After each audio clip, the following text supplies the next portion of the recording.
Mic's on. Zoom in the chat a little bit now. Hello boys and girls, a very good evening and welcome to this live refresher session for the reasoning ability section from bank exams brought to you by Talent Sprint.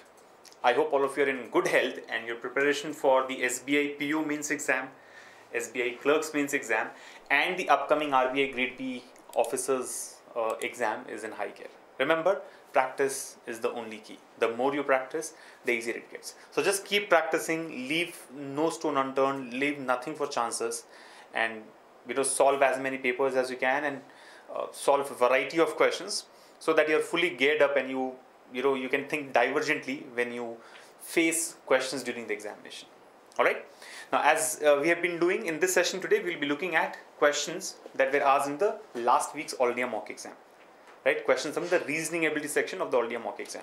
And like you all know, we had conducted 2 All India mocks last week. In fact, 3. One was for SSC CGL, which will be covered separately. Right. Then the second one was the SBI Clerks mains exam, and the third one was for the RBI Grade B officers exam. So we have chosen questions from both SBI Clerks mains exam as well as the RBI Grade B officers exam for this session today. I'm sure many of you have participated in the All India mock exam. If you have missed it, please make sure that you take these All India mock exams every weekend, Saturday and Sunday, and get to know your All India ranking, and accordingly find out a personal study plan suggested by TIA. Right? It will be very, very helpful if you participate in these All India mocks and then join us in these live sessions to get solutions for the most difficult questions. All right? So I think that's the agenda for the day. We will be taking up the reasoning ability questions from 2 of those All India mock exams which were held last week. So if you're all set, we can get started. I've chosen a lot of questions from both the papers here. I'll present these questions to you one after the other and then give you some time to write out. But I think, before we get into the discussion, the one point that I would like to mention to all of you is don't get swayed by the scores that you get here, right? I mean, don't keep improvisation of score as your target. Like in the last All India mock exam, I had scored 61. So this time I should score more than 61. And by any chance, if you end up scoring less than 61, then don't get disappointed, because what is important is not the score. That numerical value doesn't really matter. What matters is, did you analyze your performance last time and ensure that you did not repeat any of those mistakes? You're getting it? Not repeating the mistakes itself will help you score more in the exam. The biggest challenge with most of us is we end up committing silly mistakes which we have done in our practice as well. So the whole idea and the whole objective of doing this All India mock exams and then analyzing your performance is to make sure that you check how you behaved in that examination and ensure that you don't repeat your mistakes in the next exam. Okay, so don't just depend on the numerical value of your score.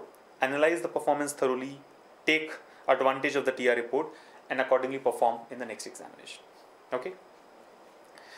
So should we get started? I think a lot of you have joined on the chat here, and I don't think anything specific to be addressed before we get into the discussion. So let's begin.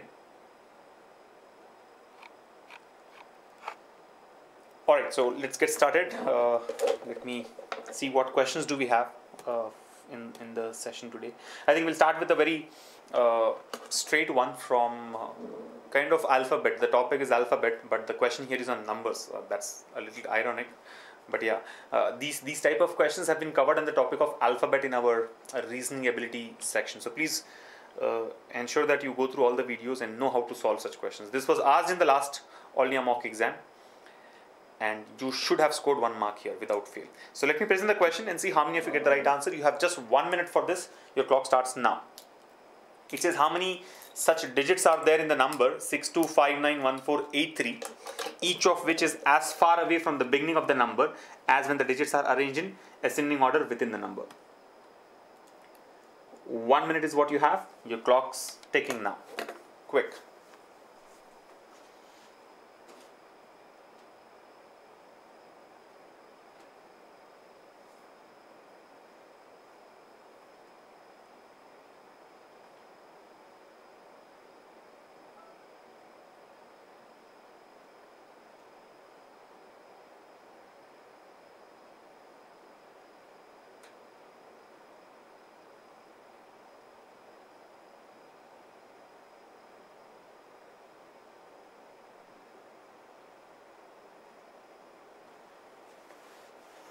3 is what most of you have got.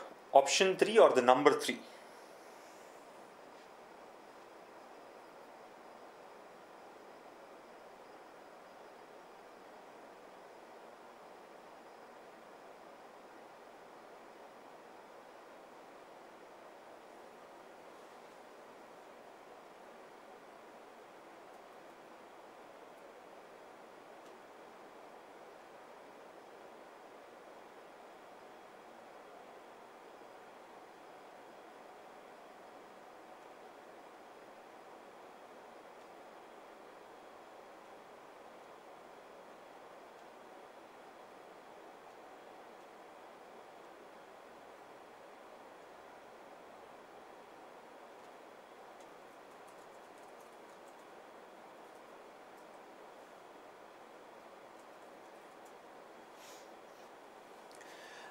Alright, so let's begin. Here we go.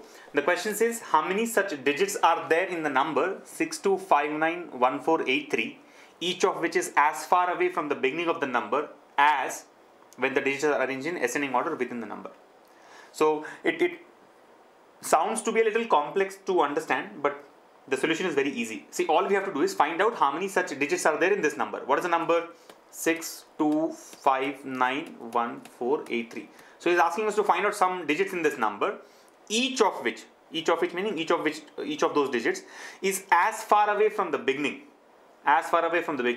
of the number as when the digits are arranged in ascending order within the number. Now try to find out this number first. When the digits are arranged in ascending order within the number, what happens when the digits are arranged in ascending order within the number? See, what are the digits do we have? 6, 2, 5, 9, 1, 4, 8, 3. Arrange these digits in ascending order. So the first digit will be 1, then we will have 2, then we will have 3, then we have 4, then we have 5, then we have 6. Remember, 7 is not there here, and then we have 8 and 9. You getting it? 1, then 2, then 3, then 4, 5, 6. 7 is not there in these digits, and then 8 and 9. So basically, the original number is 62591483. When the digits are arranged in ascending order, the number becomes 1, 2, 4, 5, 6, 8, 9. Now we have to find out what? We have to find out digits which are as far away from the beginning. See, from the beginning, which are as far away from the beginning in this number and also in this number. Meaning, all you have to do is find out. You should always write the two numbers one above the other. Now all you have to just pick is numbers which are in the same position, digits which are in the same position in both the numbers. So 2 is in same position in both the numbers. Similarly, if you see 8 is in same position in both the numbers. Anything else which is in the same position in both the numbers? Is there any other number? Is there any other digit which is in the same position? So what's the idea now? See, if you look at it, the digit 2 is in second position in this number. The digit 2 is in second position in this number as well. We have two numbers. This is the original number and this is the ascending order number. So 2 is in second position in both the numbers. If you look at digit 8, what happens? 1, 2, 3, 4, 5, 6, 7. Digit 8 is in 7th position in the first number. So it is how far from the beginning? See, as far meaning it should be at the same distance from the beginning. So it is at 7th position from the beginning. From the beginning it is at 7th position. This 8 also is 7th position from the beginning. So only 2 and 8 are the two digits which are in the same position. You're getting it? If you see the digit 6, here if you see digit 6 is in the first position. But in the original, in the ascending order number, the digit 6 is in 6th position. 1, 2, 3, 4, 5. It is in 6th position. Is it correct? No. So 6 is ruled out. Likewise, if you see 5, 5 is in which place? Third place. So it is third from the beginning. The digit 5 is third from the beginning. But here digit 5 is fifth from the beginning. So this cannot be the same. The digit 9 is fourth from beginning. Here the digit 9 is 8th from beginning. So cancel. Here the digit 1 is 5th from beginning. Here the digit 1 is 1st from beginning. So 1 is also cancelled. Digit 4 is 6th from beginning. Here digit 4 is 4th from beginning. Cancelled. Digit 3 is 8th from beginning. Here digit 3 is 3rd from beginning. So cancelled. Only digit 2 is in second position in both the numbers. Digit 8 is in 7th position in both the numbers. So you don't have to do all this cancellation. See, don't go by the explanation here. I was cancelling it out to explain you that these are not valid. All you have to do in the exam is arrange the digits in ascending order or descending order. It depends on what is mentioned here. Right? It can be descending order also. Arrange the digits in ascending or descending order as required in the case, in the question. And then find out which digits are in the same position. So write one number above the other and just see. 2 and 2 are in the same position. 8 and 8 are in the same position. So your answer will be 2. Those two digits are 2 and 8. Option 3 is the answer. Option 3, two numbers or two digits are in the same position. I hope all of you have understood this. If you are all clear, we can move on to the next one. This was discussed in our topic of alphabet in the video there. Similar questions can be asked on words also. He can give you a word. Like for example, the word can be cupboard, right? Now, if you arrange the letters of the word cupboard in alphabetical order, how many letters will remain in the same position from the beginning in both the words? Do the same thing. Write cupboard, write the letters of cupboard in alphabetical order and see which letters are in the same position. Okay. Should we move on to the next one? Yes. Let's take up the next question. Now, next I think we have a set of questions on blood relations. 3 questions on blood relations. Let's quickly take those up. So symbols are given with their meanings. Based on these symbols and their meanings, we have to answer the 3 questions asked. Okay. So let's take it up. Here's the question. Try it out. Quick.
I'll present the other 2 questions as well. I want all of you to finish the basics first.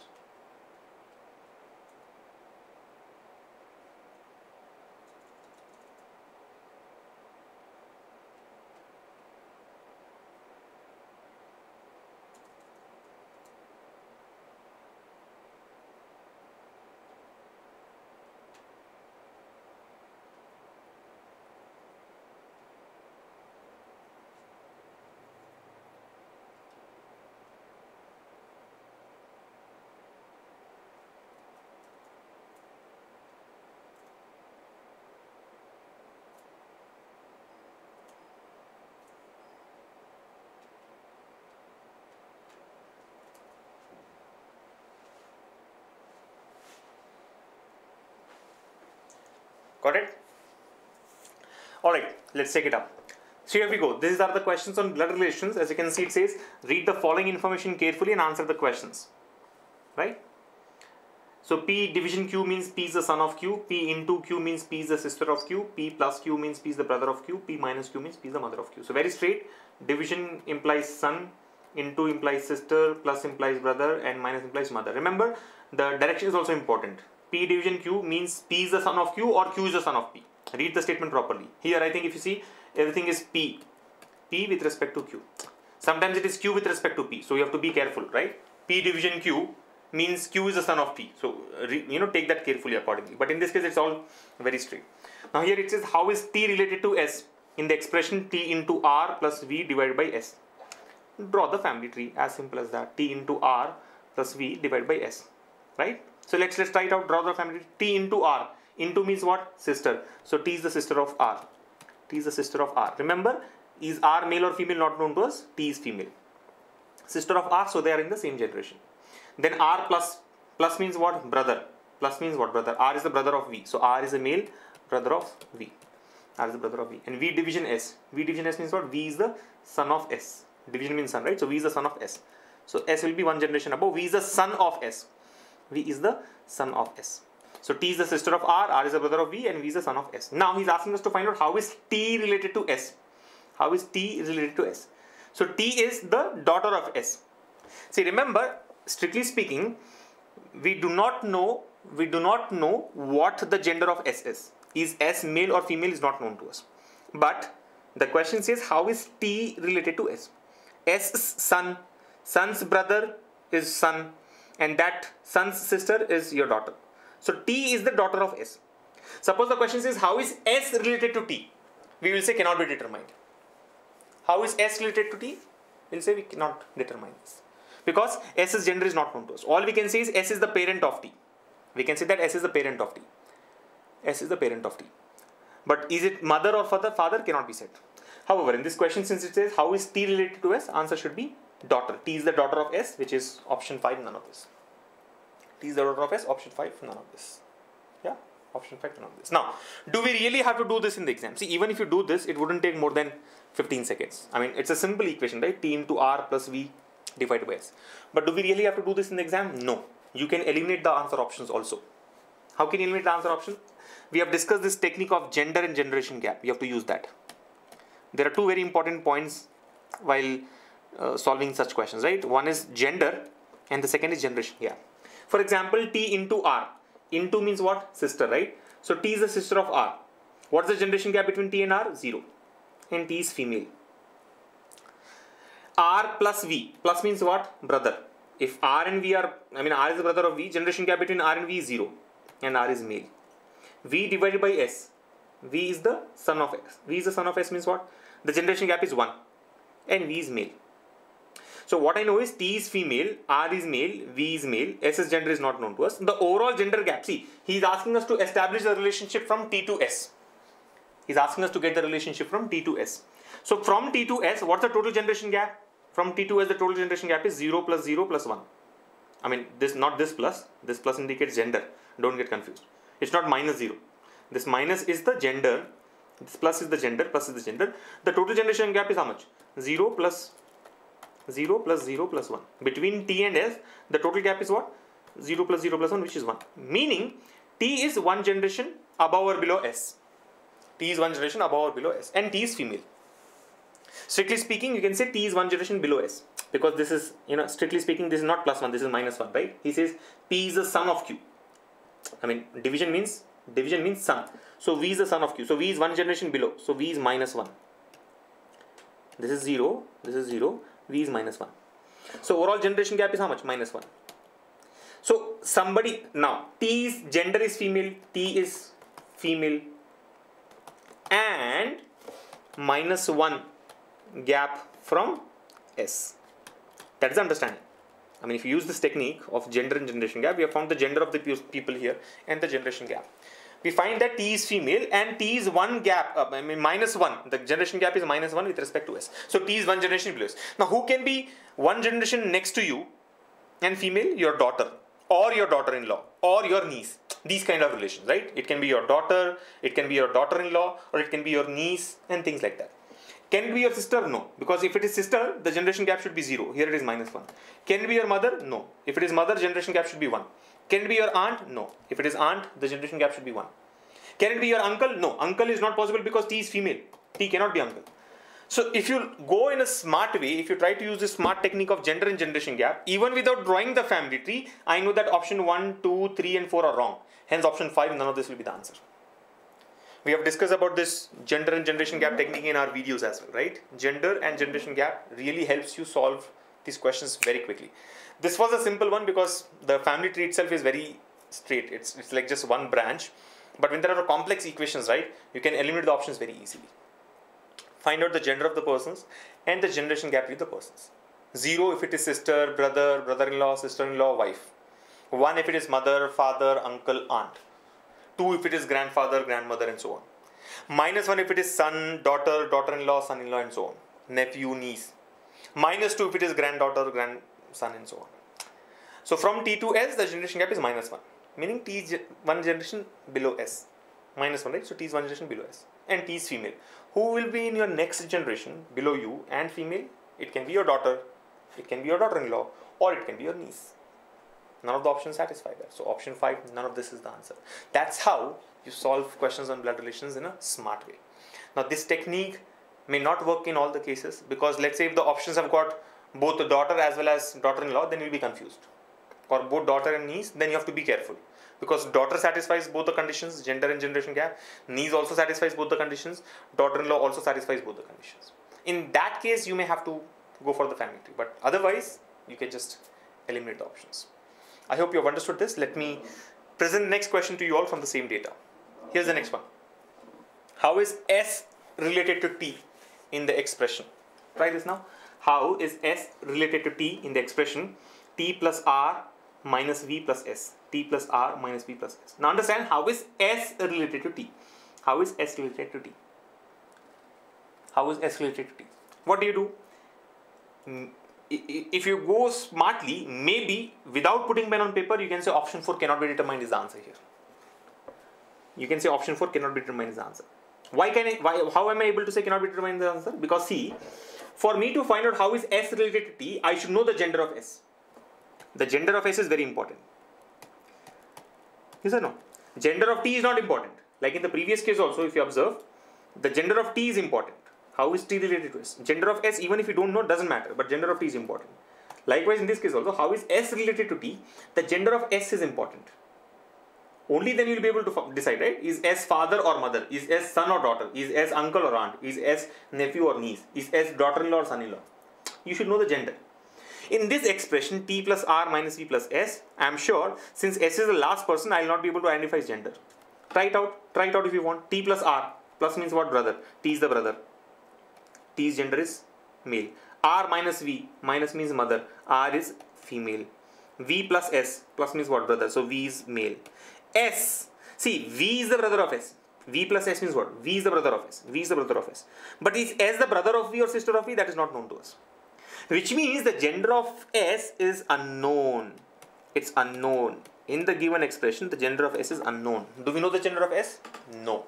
When we do not know the gender of S, we will not be able to answer the question because S related to T is the required answer. How is S related to T is required? We do not know the gender of S. We may be able to say that S is the parent of T, or S is the child of T, or S is the, let's say, grandparent of T, or S is the grandchild of T. Those kind of answers can be given. But do we know which parent, mother or father? No. Do we know which grandparent, grandfather or grandmother? No. Can we find out which sibling, brother or sister? No. Can you find out which child, son or daughter? No. That's the reason answer is cannot be determined. Option 4. Let's move on to the next one. Next question is on your screens here.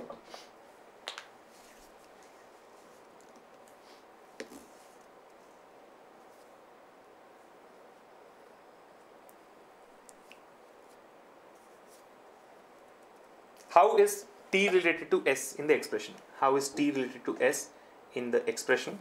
T into R division V minus S. Let's go by gender and generation gap.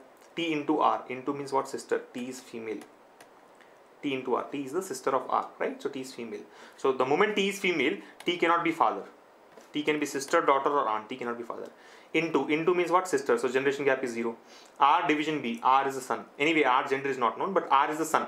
So generation gap is minus 1. And V minus S. Minus means what? Mother. So generation gap is plus 1. Understand. What is the total generation gap? We know that T is female. Yes or no? T is female. Total generation gap is what? 0. Into is what? Sister. So 0. Division is what? Son. So minus 1. Minus is what? Mother. So plus 1. So total generation gap is going to be 0, minus 1, plus 1. Both gets cancelled. Overall will be 0. Total generation gap is 0. If generation gap is 0, can the answer be daughter? No. Can the answer be aunt? No. It can be sister. It can be wife. It can be sister-in-law and so on. Now, if you are sure, you can mark option 2 as the answer. I mean, if you can, just looking at the expression, you can identify. Sister is the answer. If you're not very sure, if you want to verify, then draw the family tree. See, we are very clear. With this simple technique, we know that 1, 3 and 4 cannot be the answers. It should be 2 or 5. So, if you can identify just by looking at the expression that yes, sister actually is the answer, then mark option 2. If you cannot do that, then draw the family tree. Then draw the family tree completely and verify what your answer is. I hope all of you have understood this. Remember, the only thing you have to be careful about when you're taking up this generation gap is generations above take plus, generations below take minus. Like son, daughter take minus, granddaughter, grandson take minus 2. Son, daughter minus 1, granddaughter, grandson minus 2. Grandfather, grandmother take plus 2. Father, mother, uncle, aunt, take +1. Father-in-law, mother-in-law, take +1. Right? Take care of the sides here. Is it positive or negative? Right? That's very, very important. Let's move on to the next one. I think we have one puzzle here which talks about the comparison of heights and ages between 5 persons. There are 5 questions attached with it. So I'll leave you with the data. Work on this and then you can try to answer the 5 questions asked. So here's the data. Study the following information carefully and answer the questions that follows. Quick.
Done? Done in the exam?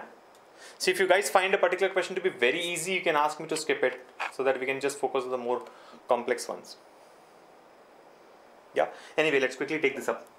So, directions. Study the following information carefully and answer the questions that follows.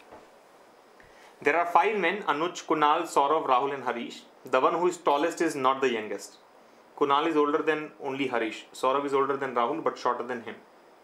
Only one person is taller than Rahul. Anuj is shortest while younger than only Saurav and Rahul. Only 2 men are shorter than Saurav. So I think based on this data, we have to get the order of their heights and the order of their ages. Getting it? He's talking about 5 men: Anuj, Kunal, Saurav, Rahul, and Harish. Right? So let's go for ascending order. Right? Ascending order: smallest to tall, shortest to tallest, and youngest to oldest. Shortest. So if I have to give rankings, let's say 1, 2, 3, 4, 5. Shortest, tallest. Position number 5 is tallest. Similarly, position number 1 is going to be youngest. Position number 5 is going to be oldest. Who is the youngest and who is the oldest? 1, 2, 3, 4, 5 are the positions. You're getting it? 1 indicates shortest person, youngest person. 5 indicates oldest person and the tallest person. So just not to confuse you, I'm trying to draw a neat table here. What do we do? Let's say this is the sequence of heights and ages. Now read statements one by one and see. The one who is tallest is not the youngest. Now this is an interesting statement. Whoever is tallest person will come here, right, is not the youngest. So these two cannot be same. 5 and 1 here cannot be same, right? We'll come back to that later. It's not very useful immediately. Kunal is older than only Harish. See, Kunal is older than only Harish. This is about age, right? Older, younger is about age, right? Kunal is older than only Harish. Kunal is older than only Harish. Meaning, Harish is the youngest and Kunal is the second youngest.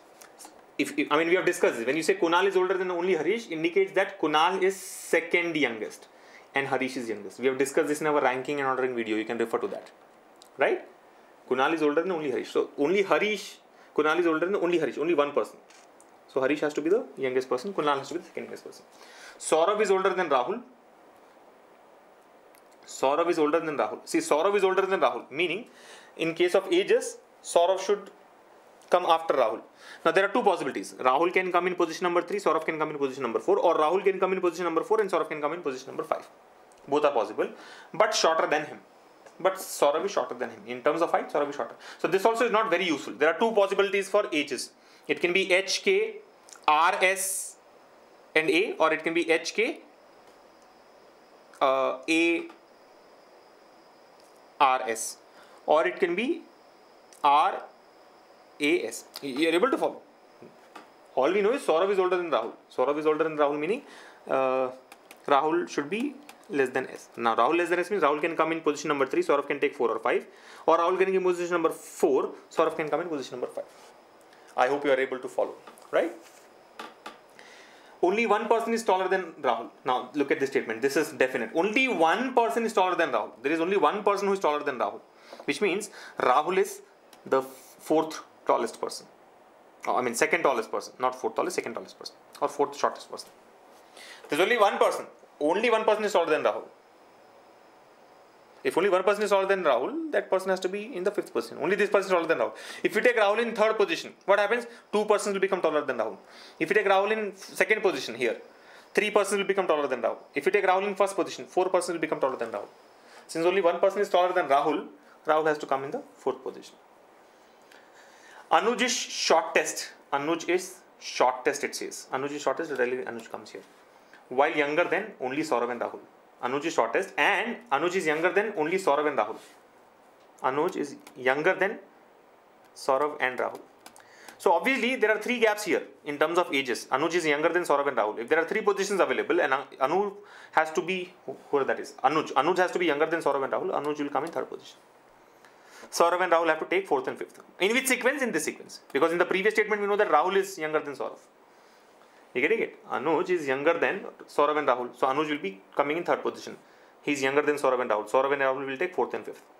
But between Saurav and Rahul, who is 4th and who is 5th? It was given in the previous statement. Saurav is older than Rahul. So Rahul comes first, then Saurav. Right? Now remember the first statement. It said the one who is tallest is not the youngest. The one who is tallest is not the youngest. Meaning Harish cannot be tallest. Since H is youngest, H cannot be tallest. H cannot come in this place. H cannot come in the 5th position. Just remember that. Okay. Only 2 men are shorter than Saurav. Okay, look at this. Only 2 men are shorter than Saurav. Only 2 men are shorter than Saurav. Saurav has to come in the 3rd position. Only 2. These 2 will be shorter. We are talking about height, right? There are only 2 men who are shorter than Saurav. So Saurav comes in 3rd position. 2 persons are shorter than Saurav. Only 2. Done. Now we know that Harish cannot come in 5th position. Why can't Harish come in 5th position? Because the statement says the one who is tallest is not the youngest. If Harish is in 5th position, then Harish cannot be youngest. So Harish cannot come in 5th position. Harish has to come here. If Harish comes here, who is left out? A, H, S, R, K. Done. Simple. Right? And I'm sure when you do it yourself, you'll be much faster. Here, I was not solving it. I was explaining it to you, right? When you do it yourself, you should be able to complete this in less than 2 minutes. In less than 2 minutes, you should be able to find out the sequence of their heights and the sequence of their ages. Right? Their heights are in the sequence of A, H, S, R, K, shortest to tallest. And their ages are in the sequence of H, K, A, R, S, youngest to oldest. Now, let's answer the question.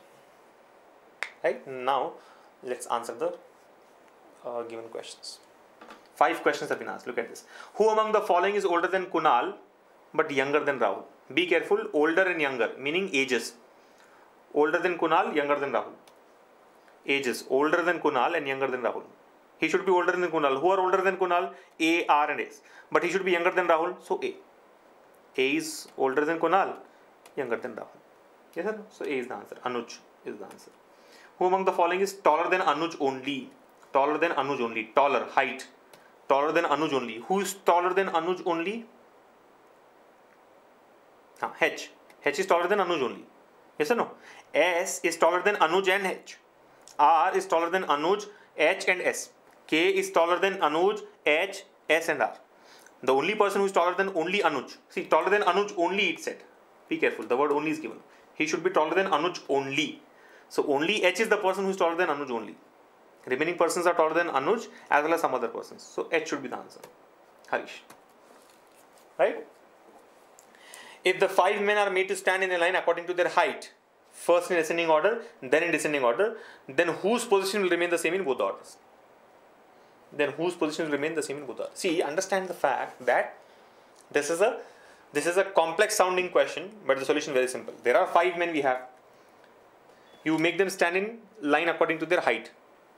First in ascending order, then in descending order. Let's say the 5 persons are A, B, C, D, E. And this is the order, ascending order. What was the descending order? E, D, C, B, A. Yes or no? If 5 men are made to stand in according to their height, first in ascending order, then in descending order. So ascending order, if it is A, B, C, D, E, descending order will be E, D, C, B, A. Whose position will remain the same? The position of the person who is in third position. The person who is in third position will remain the same because he will be third either ways.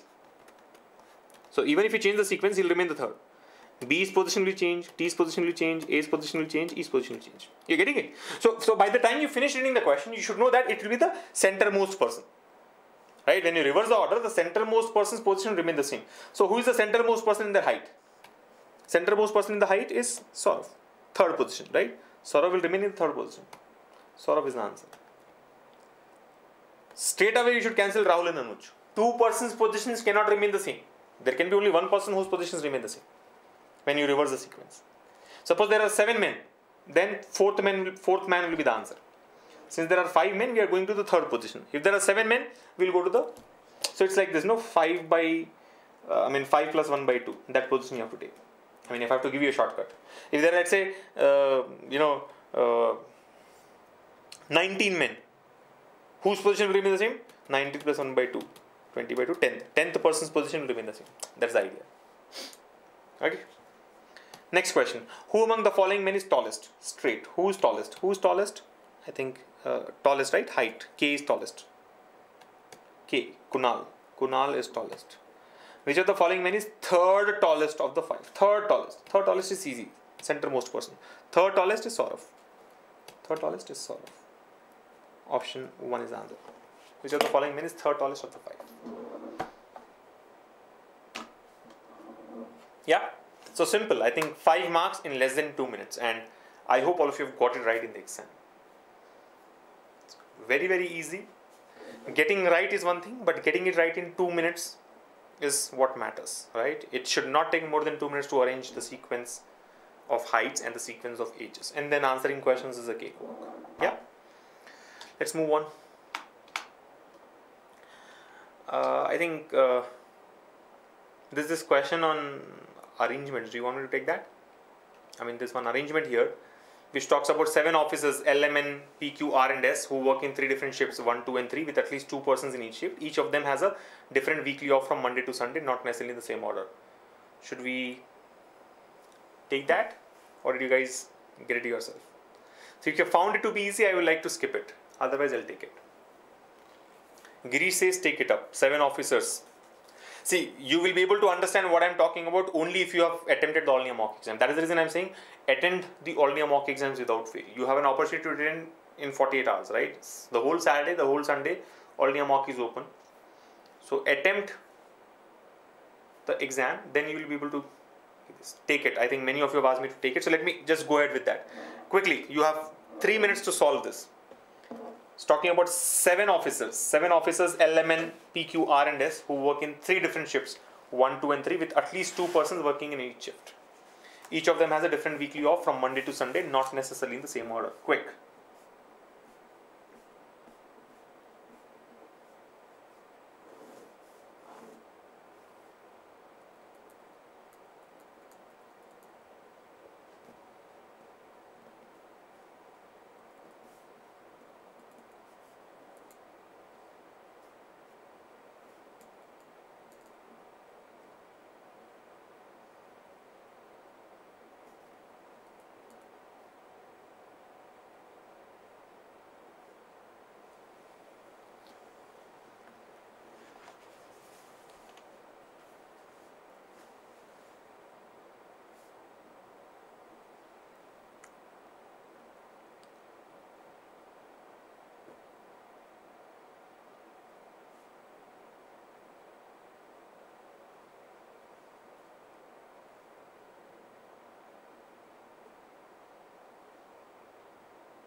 Done?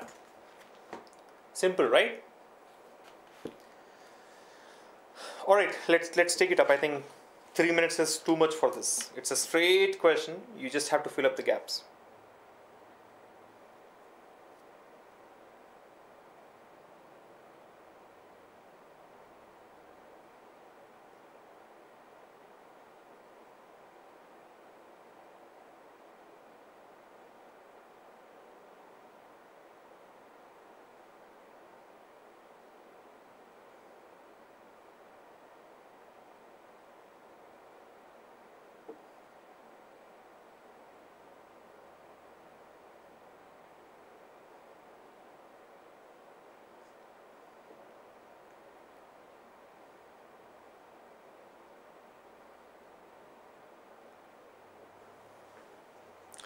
Chalo, let's do this now. See what it says. 7 officers L, M, N, P, Q, R and S work in 3 different shifts, 1, 2 and 3, with at least 2 persons working in each shift. Each one of them has a different weekly off from Monday to Sunday, not necessarily in the same order. So he's talking about 7 officers L, M, N, P, Q, R and S who work in 3 different shifts, first, second and third shift. And each of them has a different weekly off from Monday to Sunday. So 7 days, right? Monday to Sunday, 7 days and 7 officers.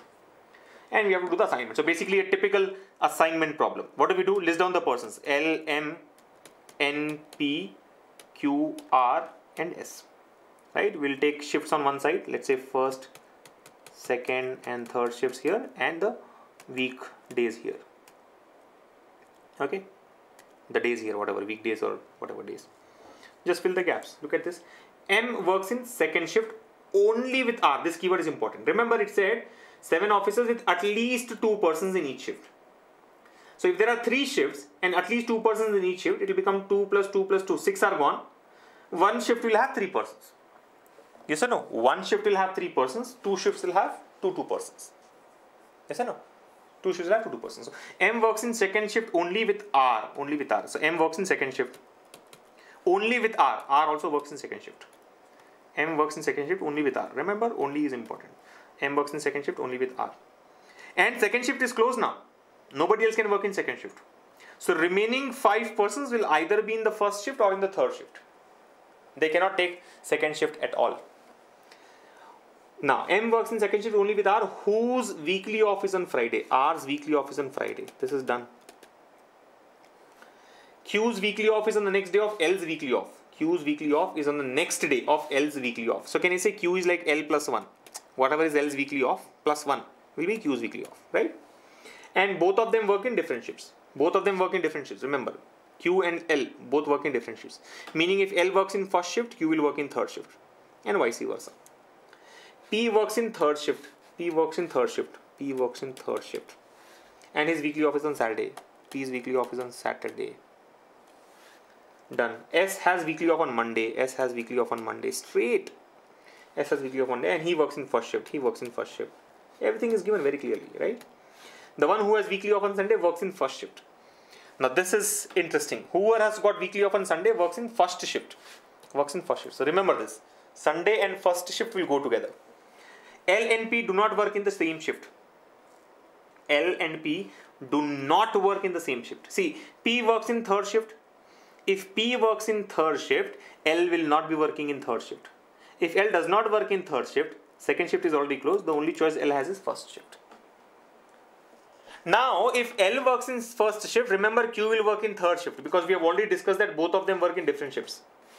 Q's weekly off is on the next day of L's weekly off and both of them work in different shifts. So if L is working in first shift, Q will not be working in first shift. Q will work in third shift. Yes or no? So done. I think shifts are almost done. We have got 2 persons in third shift, 2 persons in second shift and 2 persons in first shift. N will either be in first shift or third shift. That we will decide. Next, L's weekly off is on Tuesday. L's weekly off is on Tuesday. L is on Tuesday.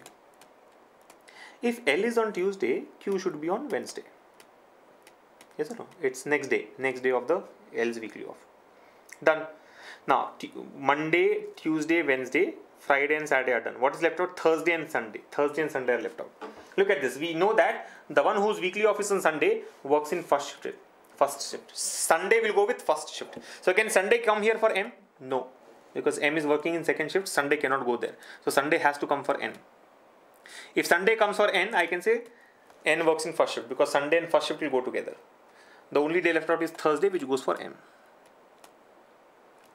It should not take more than 2 minutes. Less than 2 minutes again to get whatever 4, 5, 3 marks. Anybody who spends more than 2 minutes in doing this assignment is not fit for the exam. I repeat, anybody who takes more than 2 minutes to fix this is not fit for the exam. It's 1, 2, 1, 3, 3, 2, 1, the order of shifts. Tuesday, Thursday, Sunday, Saturday, Wednesday, Friday, Monday, the order of weekdays. I hope all of you have got it. Anyone who takes more than 3 minutes for this and more than 2 minutes for this is not fully geared up.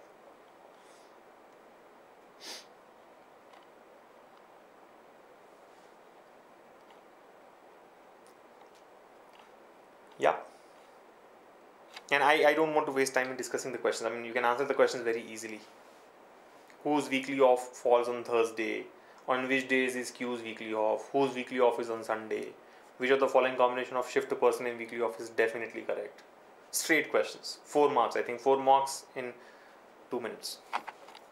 Good calculation, right? 4 marks in 2 minutes is a good turnaround. What else?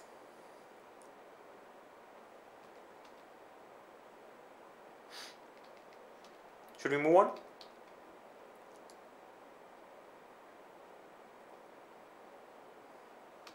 Now there are some questions on data sufficiency. I think let's take those questions because data sufficiency is, garnering more attention in bank exams these days, right? More and more questions are being asked in data sufficiency, especially in the reasoning ability section.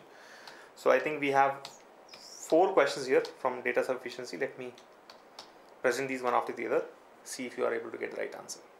Here we go. Try this out.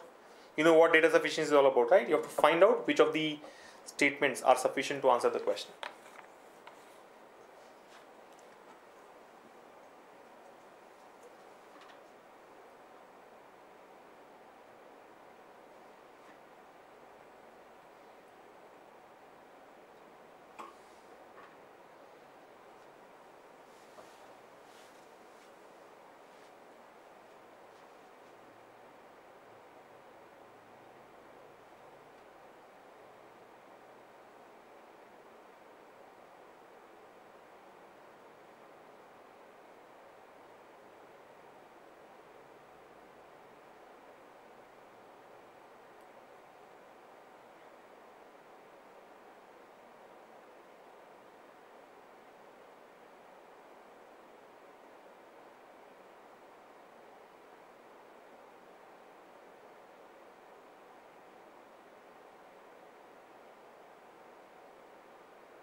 Got it? Chalo, here we go. So this question is from data sufficiency. You know what we need to do here, right? Each of the questions below consists of a question and 2 statements, 1 and 2. You have to decide whether the data provided in the statements are sufficient to answer the questions or not. Right? The only thing that you guys must check when you are picking up data sufficiencies is he asking us to find out statements which are sufficient or statements which are not sufficient. Be careful about that, right? Statements which are sufficient are to be found. Okay, options have been given to you, right? Only 1 alone is sufficient, only 2 alone is sufficient, either 1 alone or 2 alone is sufficient, both are not sufficient, and both are necessary, right? So based on that you choose your answer. Now here we go. First question, how many children are there in the row of children facing north? How many children are there in the row of children facing north? So we have to find out the count, the number of children in a particular row. Look at the statement 1. Sangeeta is third from the left end of the row and is third to the left of Hasina. I can straight away say this statement will not be sufficient. See, understand, for us to be able to find out the total number of children, this again belongs to which topic? Ranking and ordering.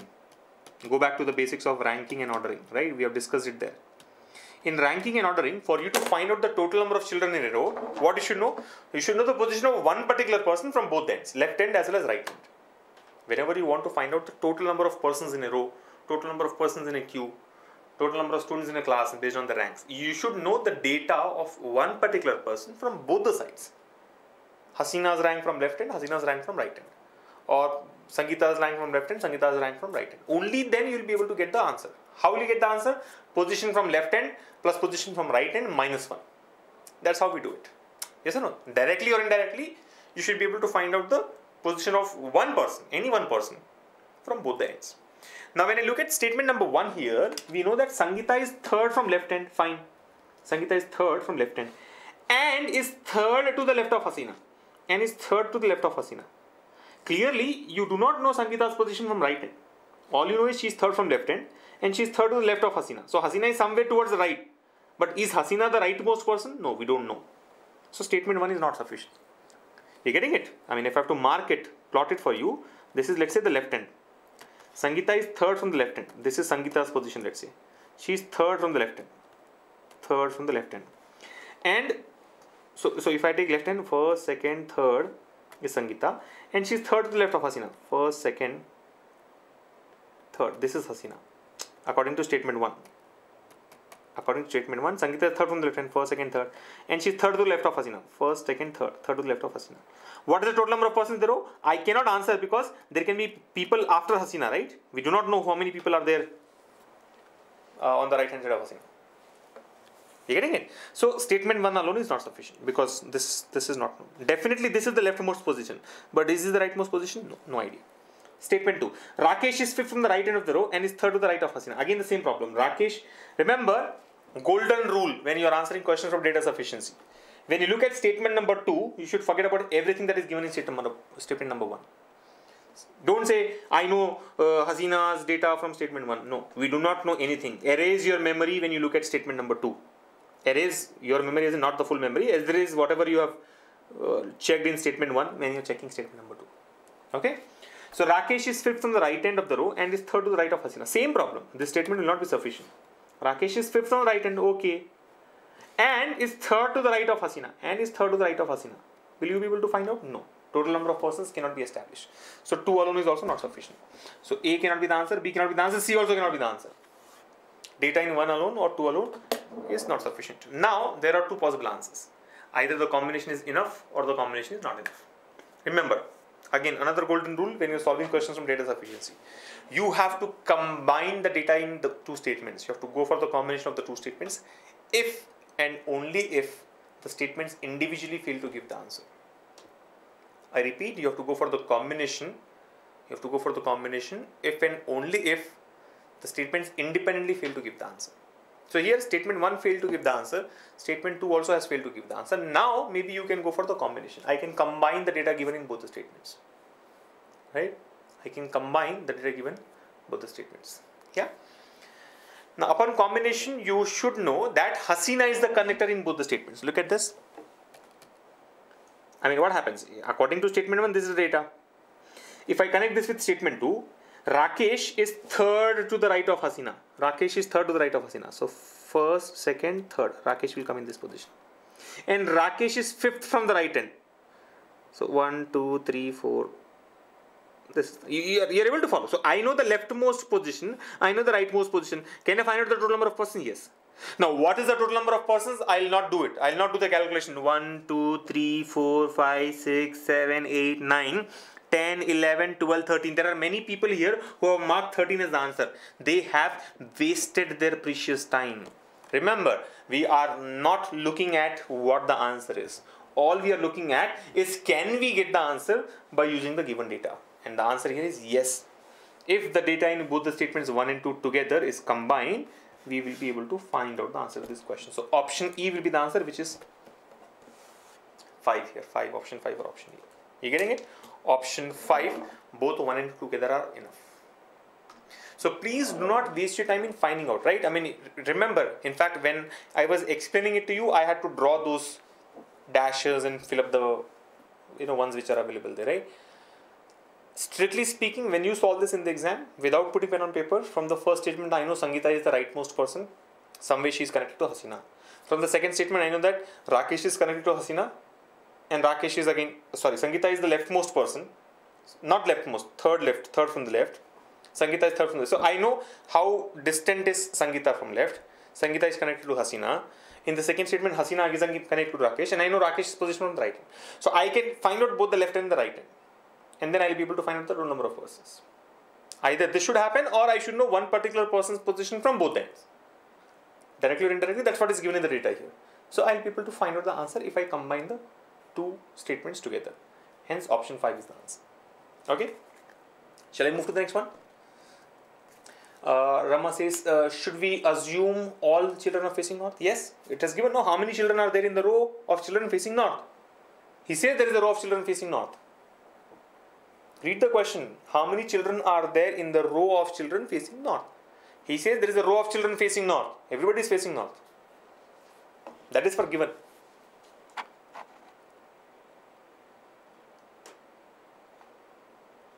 Are you getting it?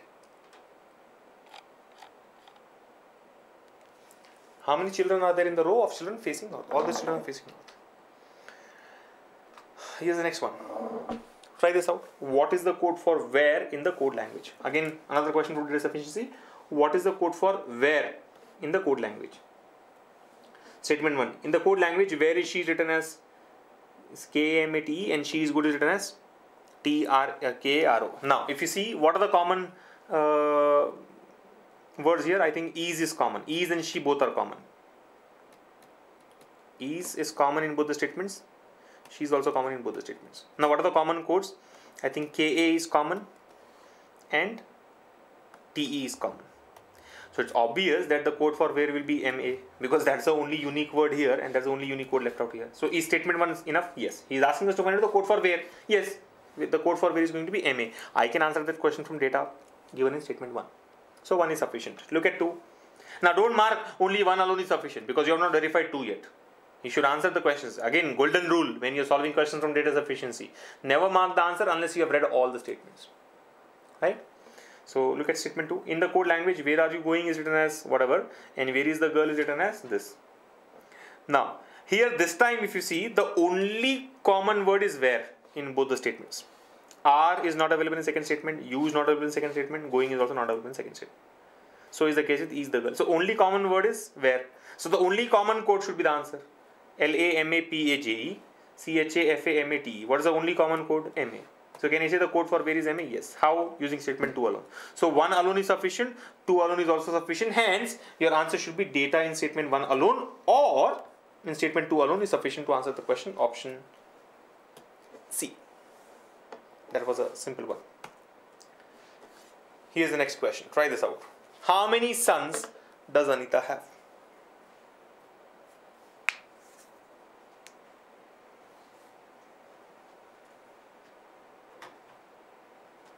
How many sons does Anita have? Quick.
Okay, Here's the next one. Data sufficiency. Look at the question. How many sons does Anita have? We have to find out the count of sons. How many sons does Anita have? Statement 1. Anita is the mother of X. Who is the brother of Y? Understand, Anita is the mother of X. Fine. And X is the brother of Y. So X is definitely the son of Anita. But is Y the son or daughter? Is not known to us. X is the brother of Y. X is the brother of Y. But what is the gender of Y? Is Y the sister of X or brother of X? Is not known. If Y is sister, then we can say only one son. Maybe only one son again. Because there can be more people for which the data is not given. And if Y is male, then 2 sons. Anyway, statement 1 alone is not sufficient. Look at statement 2. Anita's daughter Nikita has only 2 brothers. Very clear. Anita's daughter Nikita. Anita has a daughter whose name is Nikita. Nikita has only 2 brothers. Which means Anita has only 2 sons. No. What do we have to find out? How many sons does Anita have? 2 sons. How am I able to say this? Just by reading statement number 2. Anita's daughter Nikita has only 2 brothers. Anita has got a daughter who's got only 2 brothers. Which means Anita has got only 2 sons. No. So how many sons does Anita have? 2 sons. How are we able to say this? Using the data given in statement 2. So your answer should be B. Don't get confused. It's a simple one. It's a simple one. The moment you read statement B, you should know answer is statement B. I mean, B alone is sufficient. Anita's got a daughter. That daughter has got only 2 brothers. So Anita has got only 2 sons. Simple.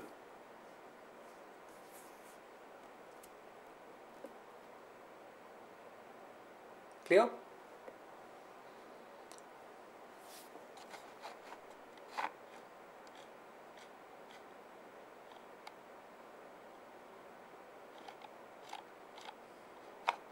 Should we move on? There's no confusion, right? I see some of you marked option C. I don't know why. Some of you marked option C. How do you know that one alone can give you the answer? Chalo, the last one from data sufficiency here on your screens now.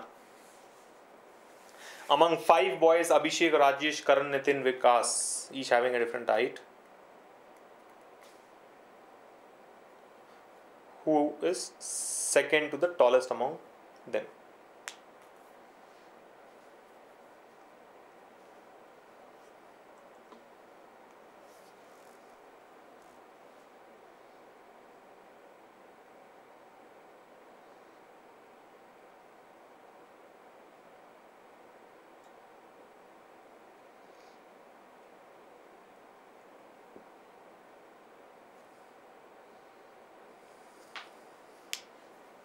I think you guys have to understand this clearly. It says, who among the 5 boys, Abhishek, Rajesh, Karan, Nitin and Vikas, each having a different height, is second to the tallest. Second to the tallest means, who comes next to the tallest? You understand? There are 5 boys, Abhishek, Rajesh, Karan, Nitin, Vikas. Each has a different height. Who is second to the tallest? I mean, who comes next to the tallest? Second to the tallest here, the context is next to the tallest. There's not, I mean, now you may say, what do you mean by first to the tallest? There's nothing like first to the tallest. It starts with second to the tallest. I am the tallest. There's somebody next to the tallest. I mean, second to the tallest. Second tallest, basically. Right? Second tallest. Who among them is second tallest is the question. Right? Statement 1. Only Rajesh is taller than Karan. Only Rajesh is taller than Karan. Only Rajesh is taller than Karan means what? I mean, if I have to put 5 positions here for 5 boys, only Rajesh is taller than Karan. So which means Karan will be the second tallest and Rajesh will be the tallest. Only Rajesh is taller than Karan. Nobody else is taller than Karan. You cannot take Karan in any other position, right? Read it properly. Only Rajesh is taller than Karan. So Karan is second tallest, Rajesh is tallest. Only then you can say only Rajesh is taller than Karan. Right? Only Rajesh is taller than Karan. Only Rajesh is taller than Karan. Nobody else is taller than Karan. So Rajesh will be tallest. Obviously Karan will be second tallest. And that's what we want. Who is second tallest? Karan is second tallest. This is tallest, this is shortest. Karan is second tallest. How do we know this? From statement 1 alone. So 1 alone is sufficient. 1 alone is sufficient. Look at 2 alone now. Look at 2 alone. Nitin and Vikas are shorter than Abhishek. I mean, if I put statement 2 now, Nitin and Vikas are shorter than Abhishek. From this data, how would I know who is second tallest? All we know is Nitin and Vikas will be less than Abhishek. So it can be NVA, it can be NVA, it can be NVA, it can be NVA, it can be NVA, NV, NVA, Multiple possibilities are there. All we know is Nitin and Vikas are shorter than Abhishek. But who is second tallest cannot be identified here. Second tallest person cannot be identified using statement 2.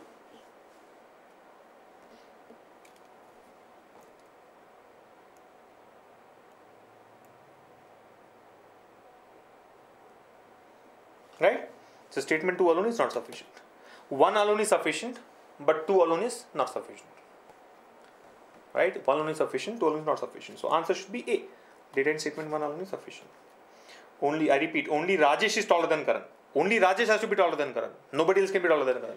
Like for example, let's say if you take Karan in either position, if you take Karan in third position, is only Rajesh taller than Karan? No, there will be 2 persons who are taller than Karan.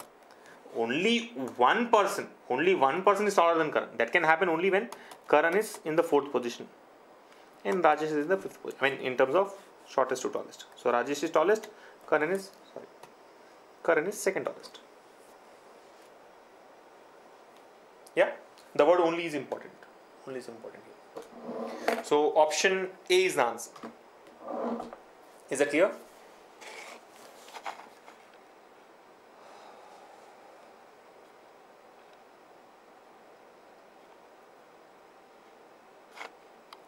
Should we move on to the next one now?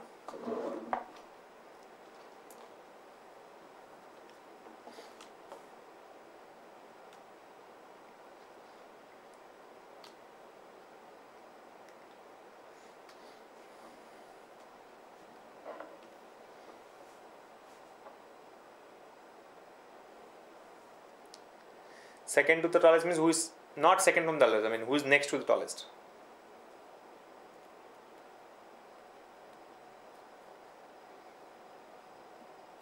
Yes or no? Second to the tallest.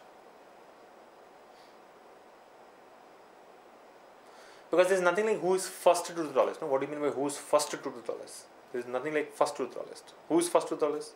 Second to the tallest, here the context is next to the tallest person. Okay. So I think there's one last question that I want to take up from the SBI Clerk's mains exam mock that we had conducted. After which we will move on to some questions from the RBI Grade B mock, right? And this is on a linear arrangement. 8 friends P, Q, R, S, W, X, Y, and Z are seated from west to east, and all of them are facing north with equal distance between each other. The above 8 friends are they like different colors among violet, blue, orange, yellow, magenta, purple, brown, and green, but not necessarily in the same order. So I think it looks like a simple one. Only 2 attributes. Persons have to be arranged from left to right or from west to east, and we have to identify the colors liked by them. So I present the question to you all. You have, let's say, 3 minutes to start with. Your clock is ticking now.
Pavani says she's done it in the exam. Others have also done it in the exam.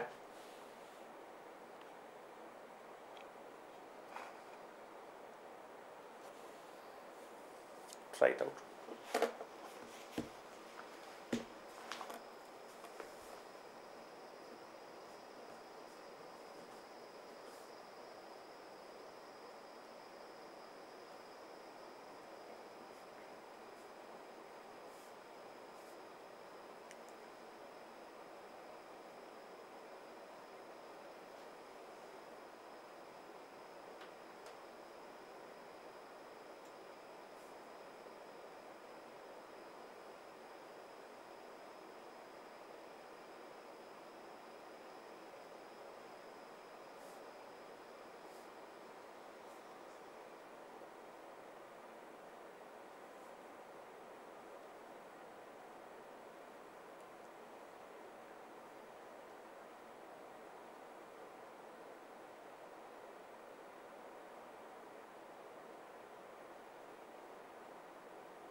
I hope all of you are trying it out. You have just 1 more minute. Please keep me posted about your status.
Done? Trying it out? Chalo, quick. 30 seconds more. I'm just extending time a little bit so that all of you can do it yourself, right? So focus and see where the gap is.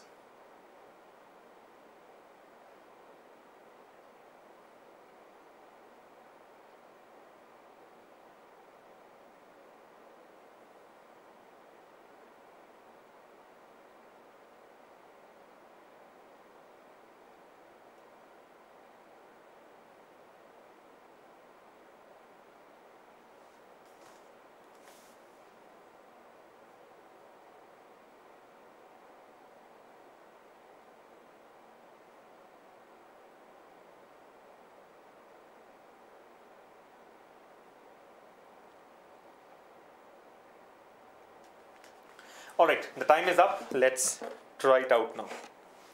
Here we go. So this is a question on linear arrangement. See what it says. 8 friends P, Q, R, S, W, X, Y and Z are seated from west to east and all of them are facing north with equal distance between each other. So he's talking about 8 friends who are seated from west to east. West to east is nothing but a linear arrangement, right? 1, 2, 3, 4, 5, 6, 7, 8. So west to east. They are seated from west to east. West to east, right? 1, 2, 3, 4, 5, 6, 7, 8 and all of them are facing north. What does it mean when it says all of them are facing north? It means that left is always clockwise and right is anti-clockwise. Sorry, this is not a circular arrangement, it's a linear arrangement. So when all of them are facing north in a linear arrangement, left is on the left and right is on the right.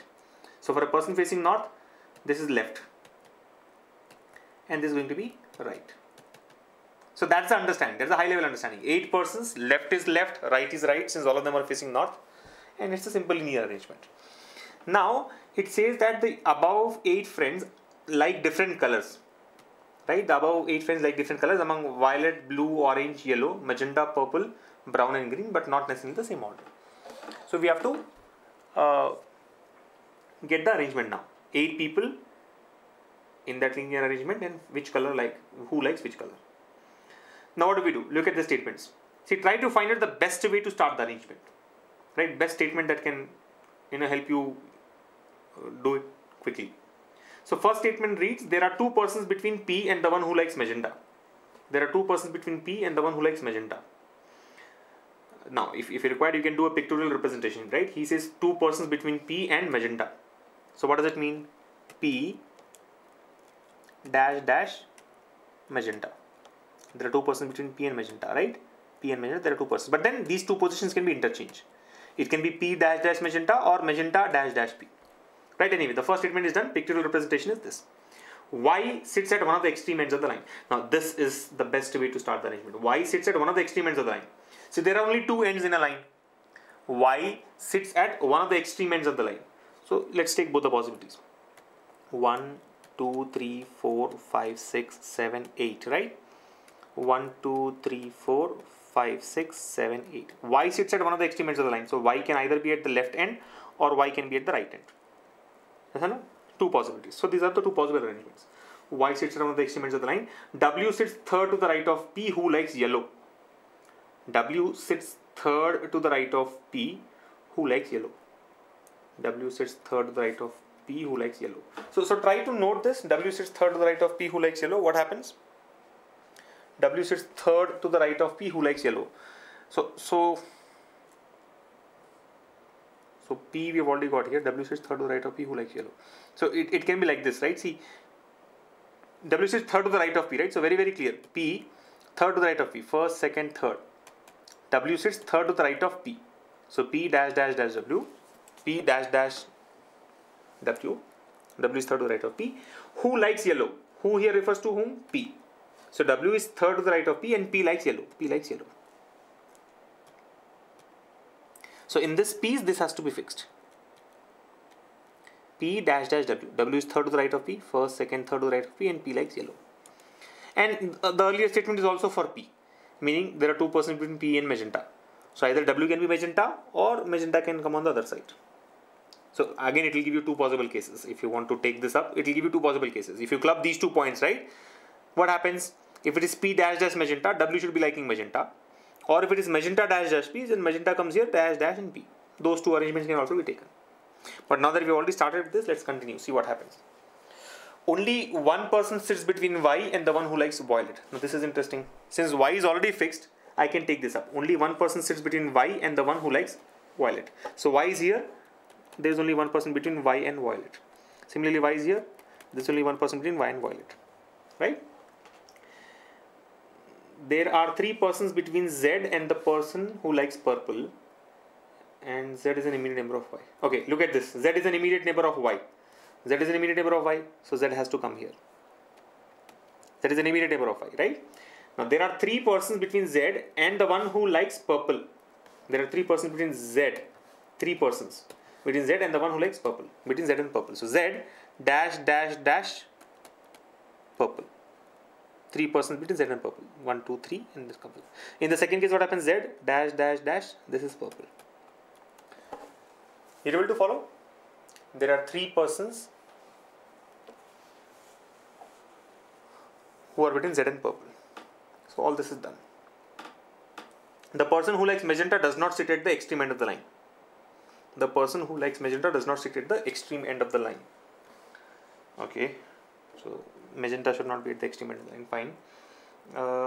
The person who likes orange is an immediate. See, now if you observe on the arrangement so far, we have got Y, Z, violet and purple. So we should try to find out statements which involves either Y or Z or violet or purple. So quickly read if there is anything connecting to any of these 4 items. The person who likes orange is an immediate neighbor of both X and magenta. Person who likes blue does not sit at the extreme end of the line. Okay. Only one person sits between S and the one who likes green. Q is not an immediate neighbor of R and an immediate neighbor of purple. Alright. So nothing is connecting to Y, Z, violet or purple. It only says that Q is an immediate neighbor of purple. Now immediate neighbor of purple can be both sides. Yes or no? So nothing is definite at this point of time. I think let's try to fix these 2 pieces now. See, if I combine these 2 pieces, what do we get? If I combine these 2 pieces, what do we get? We know that P likes yellow and W is third to the right of P, right? P likes yellow, W is third to the right of P. So try to fix P. Where can P come? In the first case, see, we know that P likes yellow. This is already occupied by Y. This is already occupied by Z. This cannot be P because P should like yellow. P can come here, P and yellow. P can come here, P and yellow. P cannot come here. And anyway, and P dash dash W has to be there. So P dash dash W or P dash dash W, both are possible. If I take P here, dash dash W, magenta can be this, magenta, yeah. If I take P here, dash dash W, dash dash magenta, possible. So I think we are getting 2 cases for each case here again. Yes or no? So let's do one thing. What we will do is we'll quickly duplicate the 2 cases that we have already got. See, the easiest way to deal with such problems is when you are getting, I am at 2 possibilities as of now. If I try to merge this one in this 2 possibilities, I am getting 1 more possibility for each one. So overall we will have 4 possibilities. That's one way of doing it. I think that's the easiest way of doing it, right? Even if you want to use this statement which says Q is an immediate neighbor of purple, you have to take both the possibilities. Q can either be left neighbor of purple, right neighbor of purple.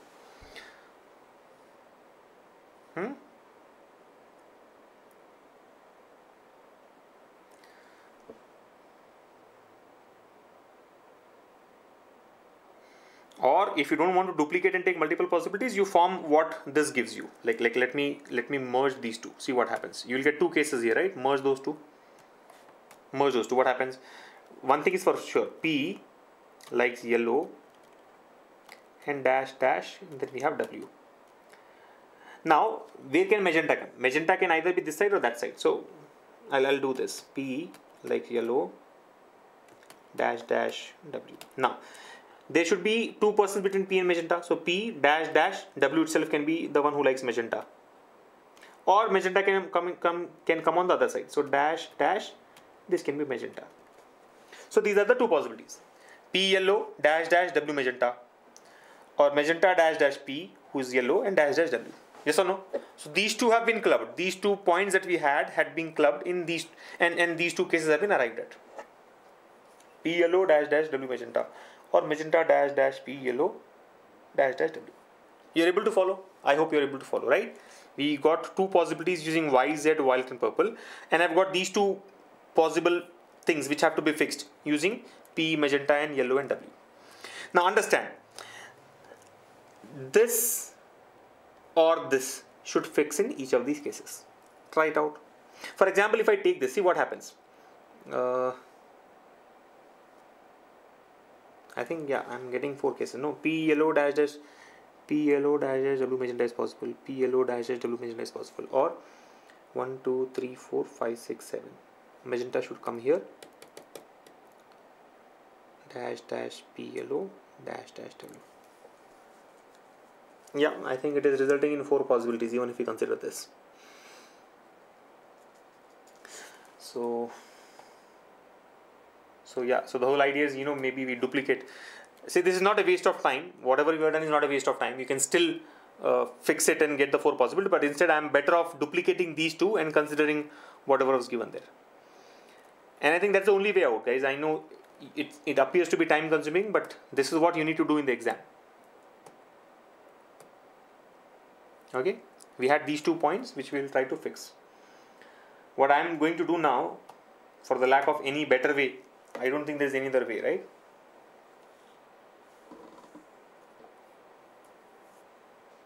Maybe I could have used this also. The person who likes orange is an immediate neighbor of both X and the one who likes magenta.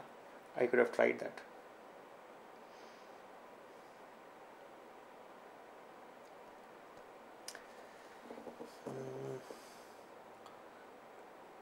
Okay, so what I'll do is, this is case number 1, case number 2. Case number 1 I am duplicating as case 3. See what happens. 1, 2, 3, 4, 5, 6, 7, 8. I am duplicating case 1 here. Y, Z, violet and purple.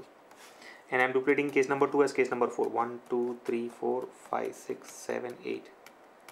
Z, Y, violet and purple. Right? You're able to follow. 1 and 3 are duplicates, 2 and 4 are duplicates. Now, I will fix this.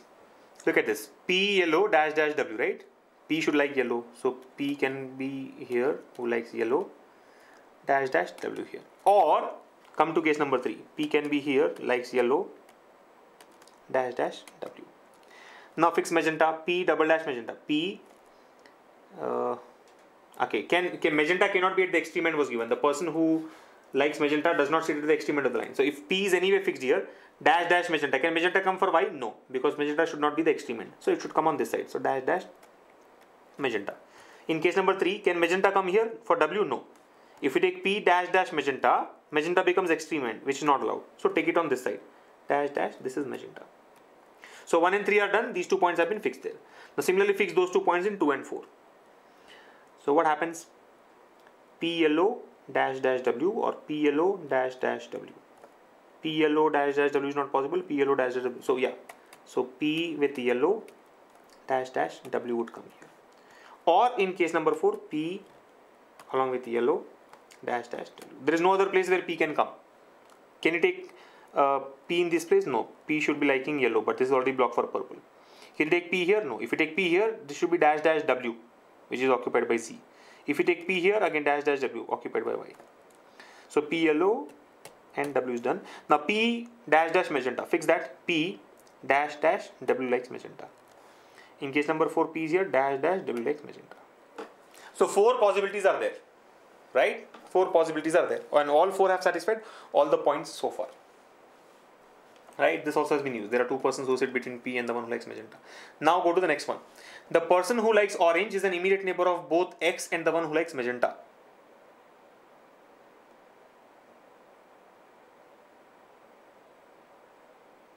I think some cases will get ruled out. The person who likes orange is an immediate neighbor of both X and the one who likes magenta. Meaning what? Orange should come between magenta and X.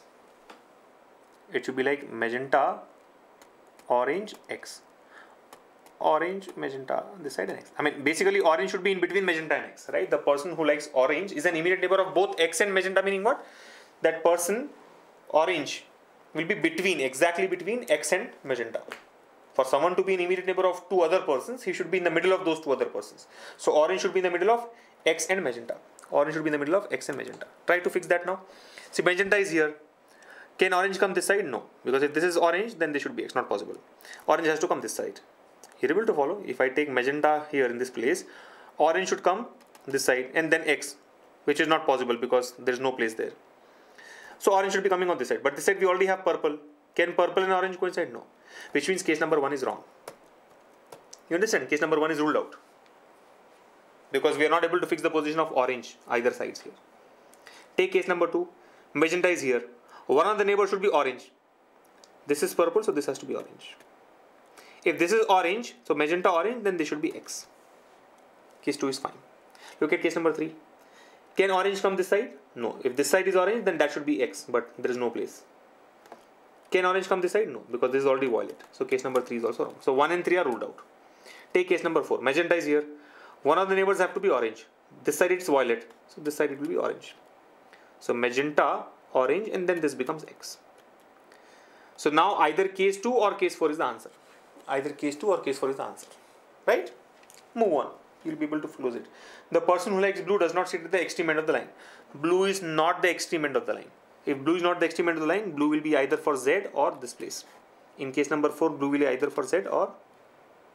according to case number 4, if you look at case number 4, we know that blue is not the extreme end of the line. So blue cannot come here, blue cannot come here. So blue has to come for Z. In case number 2, there are two possibilities for blue. Blue can come for Z or blue can come here. So I'm not fixing it yet. Next, only one person sits between S and the one who likes green.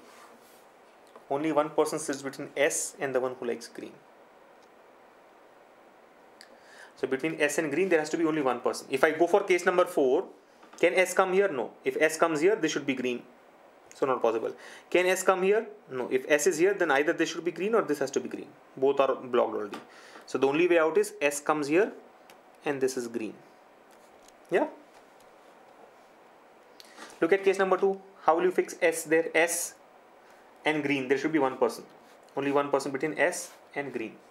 Can S come here? S dash green. This should be green. Not possible. Can S come here? Dash green or dash green, not possible. So the only way out is S has to come here. But where will green come? Green will come here. You're able to follow? S cannot come here because there is no way to fix green. S cannot come in this place also because again there is no way to fix green. S can come here with green going for Z. Now if you see, the person who likes blue does not sit at the extreme end was the earlier statement, right? Blue cannot be for Y. So blue has to come here. So far everything looks good. Last point, Q is not an immediate neighbor of R and immediate neighbor of purple. Q should be an immediate neighbor of purple. Q has to be an immediate neighbor of purple. Look at case 2.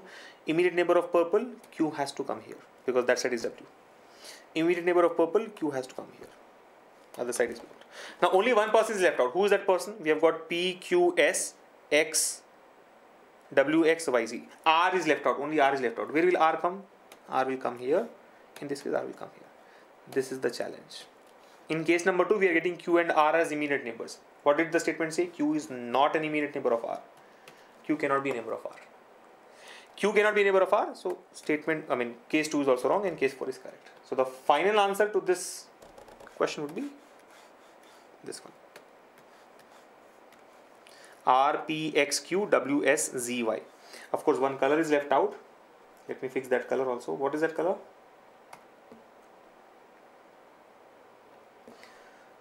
Yellow, purple, orange, magenta, white, blue, green, brown. R likes brown.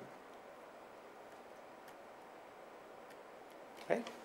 Brown, yellow, purple, orange, magenta, violet, blue, green. That's it. And I think now you can answer the question. See, answering question is going to be easy. Who among the following sits exactly between Z and the one who likes purple? Find out from the arrangement. Which of the following sits at the extreme ends of the line? That's again a straight answer. Who among the following sits third to the left of Q? Again a straight answer. If all the persons are arranged as per English alphabetical order from left to right, then who among the following sits at actual place itself? This is like how we have solved earlier question, right? You have to just arrange the person in alphabetical order. Meaning P, Q, R, S, W, X, Y, Z. I think W will be in the exact position, right? You can just do it here itself, right? If I arrange the people in alphabetical order, what happens? P, Q, R, S, W, X, Y, Z. So who is in the same position? W. You see, W's position does not change. Every other position has changed. R, P, P, Q, X, R, Q, S, S, X, Z, Y, Y, Z. Only W is intact. So this question's answer will be W. W, or what color does W like? The person who likes magenta. Right? The person likes magenta. The person who likes magenta, his position will not change. 4 of the following 5 are alike in a certain way based on their seating. Which one is the one that does not belong to the group? So we have to find out the similarity between these options. 4 of them are similar, one is different. Which is that one is the question. X, W, Y, S, Q, P. X, W, Y, S, Q, P. Okay. Z, W, X, R. Z, W, X, R. Everything is one position in between, right? What are the options? X, W, Y, S, Q, P. X, W. You see, let me use a different color for that question so that you can understand it. XW. And then what is the options? YSQP ZW. YSQP ZW. Okay. And last one is XR. XR. You know what the answer is? Simple. Look at the arrow heads. X to R, we are going on the left side. Q to P, we are going on the left side. Y to S on the left side. Z to W on the left side. Except XW. From X to W, we are going on the right hand side. Every pair has got one person in between them, right? XR, QP, WZ, WX, SY. Every pair has got one person in between, but the difference is the only pair where we are moving from right to left is ZW. Sorry, where we are moving from left to right is XW. Everything else is right to left. Q to P, X to R, Z to W, Y to W, except XW. In case of XW, we are moving from left to right. So XW should be the answer. XW option 1 itself will be the answer.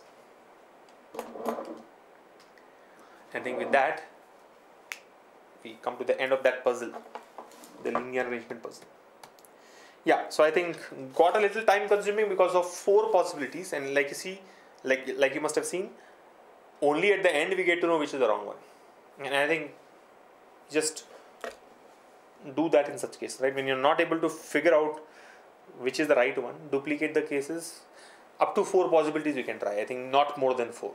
Trying a 5th one is a strict no, because it takes a lot of time. I mean, even this would take about 3 to 4 minutes. Doing all this will take about 4 minutes, 3 to 4 minutes. Okay, is that clear to all of you? If you can acknowledge this, I would like to move on to the next one.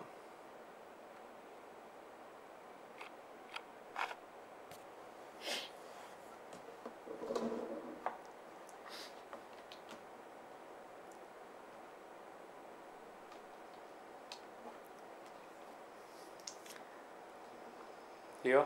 Yeah.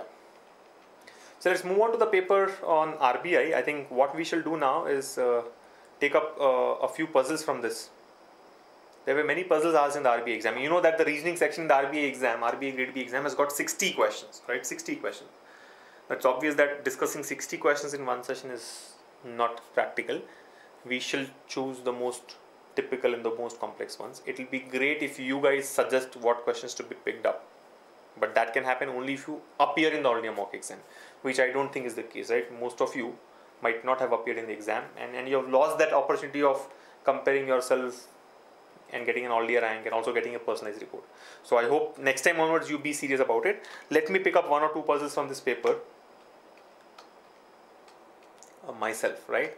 I think we'll start with something very interesting here. There was this puzzle asked on 8 persons, J, K, L, M, N, O, P, R, who came from different cities like Patna, Mumbai, Hyderabad, Chennai, Bangalore, Lucknow, Kolkata and Delhi to attend a seminar in Kanpur.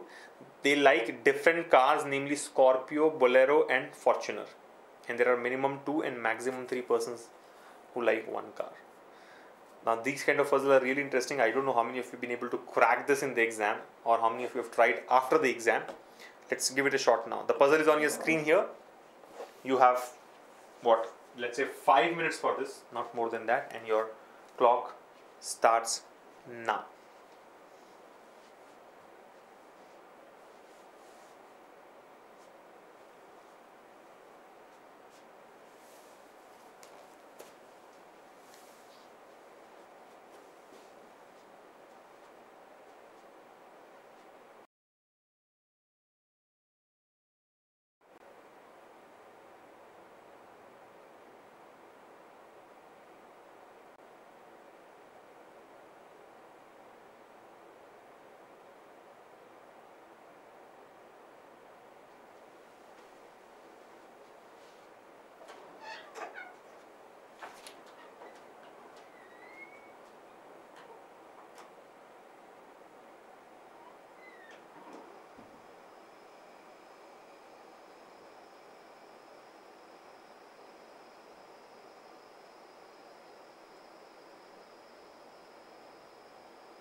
So what's the update? Any progress? Have you guys been able to crack this? You want more time?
I know it's time consuming, some of you may want more time.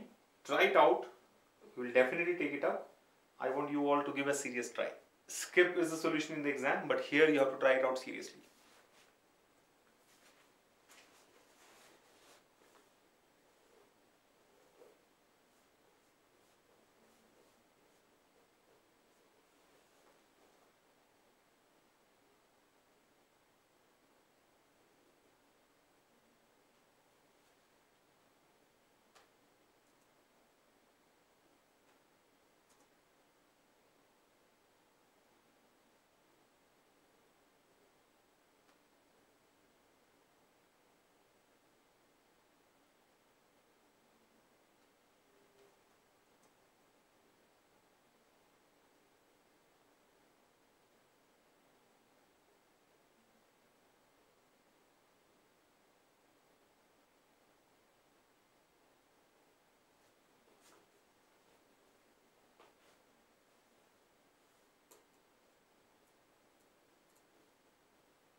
Done?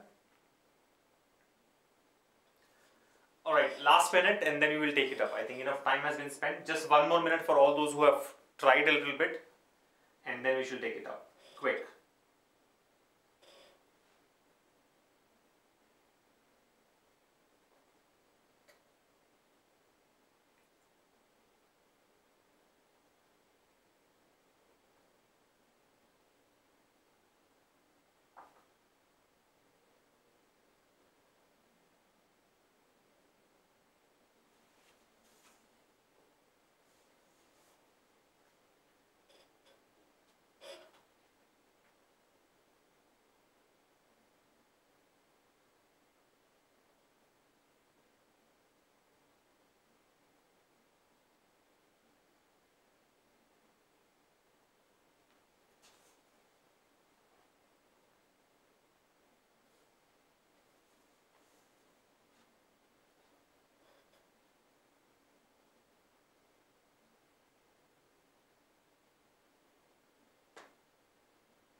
Okay, the time is up and let's take it this question now.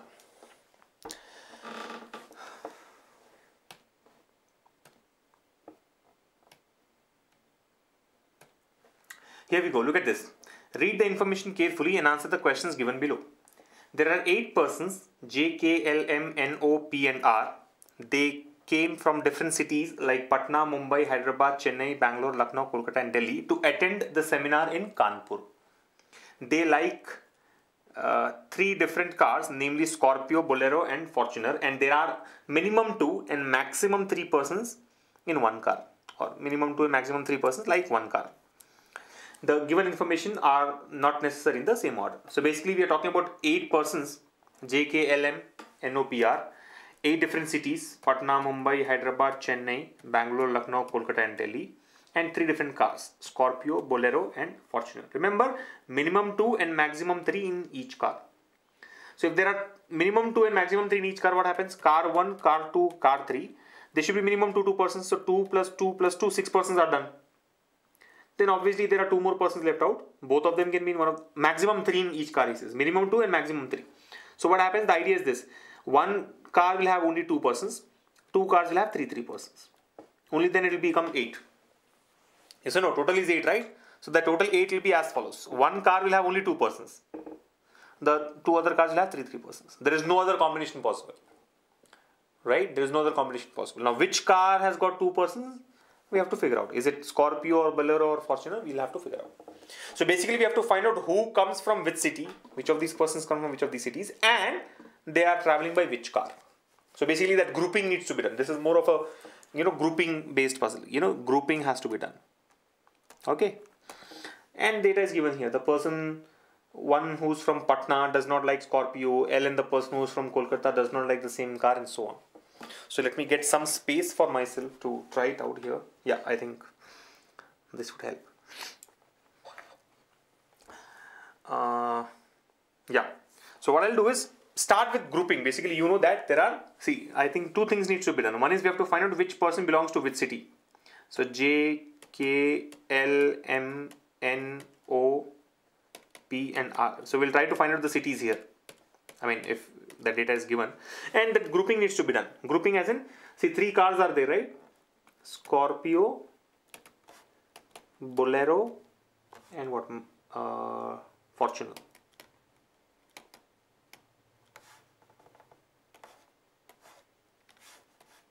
So this grouping needs to be done. Okay. So one car will have two persons, the other two cars will have three persons each. So you have to find out the names of the persons and the city that they belong to. And of course, this is again one sequence for putting up the cities. So let's look at the points. The person who's from Patna does not like Scorpio. The person who's from Patna does not like Scorpio. So just make a note of it. Patna cannot come here. Right? Whatever cannot come, I'll just mark it so that we don't have to worry about it. Right? Patna cannot go for Scorpio. The person from Patna does not like Scorpio. L and the person who's from Kolkata does not like the same car. L and the person who's from Kolkata does not like the same car. Meaning both of them cannot be in the same car. Fine. L and Kolkata cannot be in the same car, which is fine. But one interesting point, or important point rather, to be noted is L does not belong to Kolkata. L is not from Kolkata. Why? It says L and the person who is from Kolkata. So obviously L is not from Kolkata. L cannot be from Kolkata because somebody else is from Kolkata. You're able to follow. It is not important. It is not important to find out which cities does L belong to. It is also, I mean, of course, we have to find out which city that does L belong to. But at the same time, what is more important is which city does L does not belong to. At least that should be known to us. So that eventually when you are filling up the gaps, it becomes easier. So I know that L does not belong to Kolkata because L has got another person from Kolkata who do not like the same car. Are you getting it? Now we'll use this statement again. I mean, you have to come back to this statement. L and Kolkata guy cannot be in the same car. We'll have to come back to that statement. But indirectly what we know is L is not from Kolkata. Next, J likes Bolero. Straight point. J likes Bolero. So J comes here. Now whether Bolero has got two persons or three persons is not known to us, but J likes Bolero. Now which city does J belong to again? That also is not known. Next, the one who's from Delhi likes Fortuner. Straight. The one who's from Delhi likes Fortuner. And he is not L. And he is not L. Who is not L? The one who's from Delhi is not L. Which means L is not from Delhi. See again, I know L is not from Kolkata. I also know L is not from Delhi. But then I know that the one who's from Delhi likes Fortuner. So Delhi guy is in Fortuner. Who's that guy? We do not know. But Delhi guy is in Fortuner. And that person cannot be L. So I've noted for L. L is not from Delhi. R does not like Bolero, but likes the same car as the one who's from Lucknow. Remember, R does not like Bolero, meaning R cannot come here for Bolero. Remember, Patna cannot come for Scorpio. R does not like Bolero, so R cannot come for Bolero. But he likes the same car as the one who's from Lucknow. But he likes the car same as the one who's from Lucknow. Meaning R and the guy from Lucknow will be in the same car. You're getting it? R does not like Bolero. R does not like Bolero, but likes the same car as the one who's from Lucknow. Meaning Lucknow wala guy, Lucknow person and R will be in the same car. Now indirect information here is R does not belong to Lucknow. Remember, all these are useful points. This is how you should trace data. This is how you should trace data. R is not from Lucknow because R and the one who is from Lucknow are in the same car. They like the same car. Now, I can also say that since R does not like Bolero, Lucknow also cannot like Bolero. Lucknow cannot go for Bolero. Yes or no? R and Lucknow cannot. See, we knew that R does not go in Bolero. R does not like Bolero. But then R and the Lucknow person travels in the same car. So Lucknow also cannot be in Bolero. Because if Lucknow is in Bolero, then R also should come in Bolero. So indirect. These points are important. What is given and what is indirectly given. What is indirectly given is more important. Right? Next. The person who is from Hyderabad likes Scorpio. Straight information. The person from Hyderabad likes Scorpio. So Hyderabad guy comes in Scorpio. Right? With only another one. Now this word only is very, very important. The person who is from Hyderabad likes Scorpio. So Hyderabad is in Scorpio. Hyderabad is in Scorpio. Who is the person? We don't know yet. With only one other person. With only another one. Meaning only with one more person. So the person who is from Hyderabad likes Scorpio with only one more person. So there are only two persons in Scorpio. There are only two persons in Scorpio. And there are three persons in Bolero and three persons in Fortuner. That's what we had understood, right? Total there are 8 persons and 3 cars. Minimum 2 have to be there in each car and maximum 3. So now the distribution is clear. Once I know that Scorpio will have only 2 persons, Bolero and Fortuner should have 3 persons each. Bolero and Fortuner will have 3 persons each. So 2 persons in Scorpio, 3 persons in Bolero, and 3 persons in Fortuner. So person from Hyderabad likes Scorpio with only one other one. Both L and O are not from Patna. Both L and O are not from Patna. Make a note of it. L and O are not from Patna. L is not from Patna. O also is not from Patna. O also is not from Patna. The person M is not from Mumbai. M is not from Mumbai. M is not from Mumbai. So I think nothing is given about who's from which city. Everything is only about who's not from a particular city. The person M is not from Mumbai. M is not from Mumbai. K is from Kolkata. This is the only thing which is given to us. K is from Kolkata. K is from Kolkata. Okay. I think something was given about Kolkata earlier. Yeah, L and the person who is from Kolkata does not like the same car. Yeah, L and the person from Kolkata does not like that. We'll go back to that. So K is from Kolkata. K is from Kolkata and does not like the car Bolero. And does not like the car Bolero. K is from Kolkata and does not like the car Bolero, which means K will not go for Bolero. K will not go for Bolero. And K is from Kolkata, that we know. Now, if K is from Kolkata and he does not like Bolero, K should either be for Hyderabad, K should either be for Scorpio or it should be for Fortuner. O does not like the car, same as both M and R, who's from Bangalore. O does not like the car, same as both M and R. Who here refers to R? Who here refers to R, right? Who is from Bangalore? R is from Bangalore. This is clear. R is actually from Bangalore. Remember, R is not from Lucknow, but R is from Bangalore. That we know. So only direct pieces of information is K is from Kolkata and R is from Bangalore. R is not from Lucknow. And then one more point is given here. O does not like the car which is liked by M and R. O does not like the car same as both M and R. So O will not travel with M, O will not travel with R. That's the point. And R is from Bangalore. N likes the car same as the one who's from Patna, who's not M. N likes the car same as the one who's from Patna, who's not M. See, M is not from Patna. Who's not M? N likes the same car as the guy who's from Patna. And that Patna guy is not M, it says, right? N likes the car same as the one who's from Patna. Who's not M? Who here refers to who? The Patna wala person. M is not from Patna. M is not from Patna. And then we know N likes the same car as the one who's from Patna. So I think one reading is done. So far we have done just one reading. And all we could figure out is Scorpio has got 2 persons, Bolero has got 3 persons, Fortuner has got 3 persons. Hyderabad wala person is in Scorpio.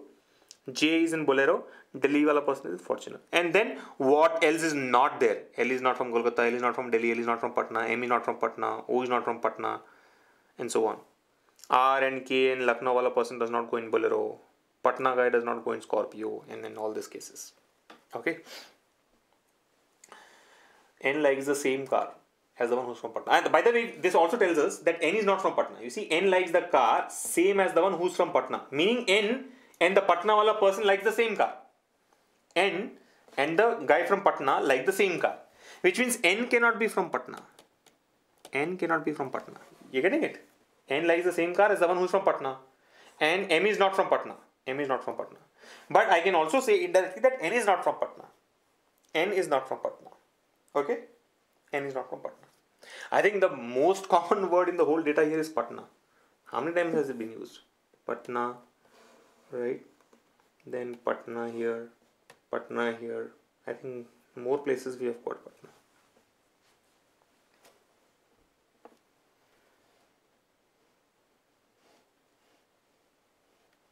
Yeah, at least thrice it has been used. Okay. Good. So one reading is done. The person who's from Patna does not like Scorpio. This also we have marked. L and the person from Kolkata does not like the same car. Remember that. Okay, so what do we do now? What next? After reading this, hardly anything has been filled up. Yeah? What can we do?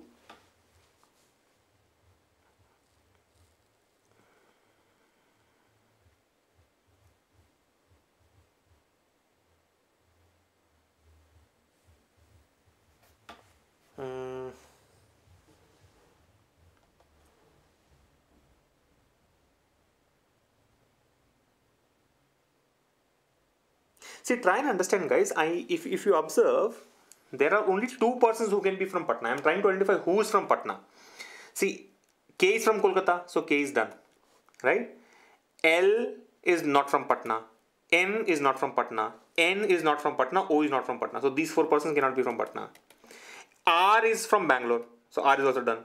Who can be from Patna? Either J or P. These are the only two guys who can be from Patna. Yes or no? Either J is from Patna or P is from Patna. Because L, M, N, O are not from Patna. These four persons are not from Patna. K is from Kolkata, R is from Bangalore. Either P is from Patna or J is from Patna. Can we find out who exactly is from Patna? Is there any other point given? J, P. J likes Bolero. J likes Bolero. Both L and O are not from Patna. Yeah, both L and O are not from Patna. Who can be from Patna? P or J? Okay, now I think it's time that I do a second reading, right? The person who's from Patna does not like Scorpio, fine. L and the person who's from Kolkata does not like the same car. Who's from Kolkata, by the way? K. L and K do not like the same car. L and K do not like the same car. K is not in Bolero, so K can come in Scorpio or Fortuner. Okay. J likes Bolero, fine. The one who's from Delhi likes Fortuner, and he is not L.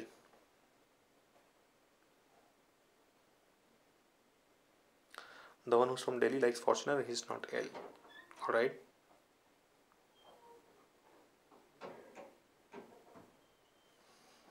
R does not like Bolero.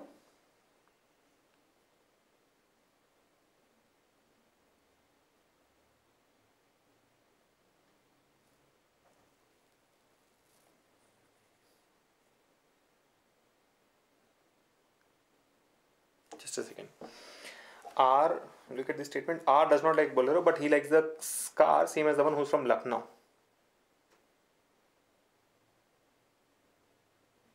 I think this gives me a clue. Very, very important clue here. You see, R, we know is from Bangalore. Yes or no? R is from Bangalore. R is not from Lucknow. R is from Bangalore. R does not like Bolero, but he likes the same car as the one who's from Lucknow. Now, R is in Bangalore, and R likes the same car as the one which is liked by the person from Lucknow, which means Bangalore and Lucknow should be together. Yes or no? Bangalore and Lucknow have to be together. This is the key. This is the key. R, let me highlight this statement.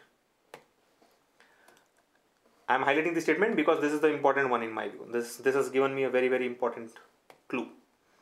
What do we know? Look at it. We know that R does not like Bolero, fine. R will not come here. But he will travel in the same car as the one who's from Lucknow. So R and the person from Lucknow will be in the same car. R is from Bangalore. So indirectly I can say Bangalore and Lucknow should be together. Bangalore and Lucknow should be together. Bangalore and Lucknow should be together. Now, can Bangalore and Lucknow both come for Scorpio? No. Because in Scorpio there are only two persons and one person is from Hyderabad. So if Bangalore comes here, then Lucknow also should come here, which is not possible. So Bangalore and Lucknow cannot come for Scorpio. Lucknow cannot come for Bolero. See, we have already marked this. Lucknow cannot come for Bolero. If Lucknow cannot come for Bolero, then Bangalore also cannot come for Bolero. So obviously both Bangalore and Lucknow have to be together, but they cannot be in Scorpio, or both Bangalore and Lucknow have to be together. Yes or no? Because R is from Bangalore and he likes to travel with the person from Lucknow. Both Bangalore and Lucknow cannot come in Scorpio because one is already blocked by Hyderabad. Both Bangalore and Lucknow cannot come in Bolero because Lucknow is not liking Bolero. So Bangalore also will not go in Bolero. So the only choice for Bangalore and Lucknow is Fortuner. In Fortuner we already have one guy from Delhi. So the other two guys have to be from Bangalore and Lucknow respectively. Yes or no? Done. I think one very important clue. So Lucknow and Bangalore will be for Fortuner. So we know the three cities of Fortuner: Delhi, Bangalore and Lucknow. Delhi, Bangalore and Lucknow. And we also know that R is from Bangalore. So let's fix R here. What else we know? K is from Kolkata. Yeah, K is from Kolkata. Now look at this. Now look at this. Again, important point. Where will K come? We know that K is from Kolkata. This piece is important. We know that K is from Kolkata. Can K come in Fortuner? No. Because Kolkata is not in Fortuner. Can K come in Bolero? No. K does not come in Bolero. I don't know why I marked not K here, because somewhere it must have been given. K does not like Bolero. K does not like Bolero.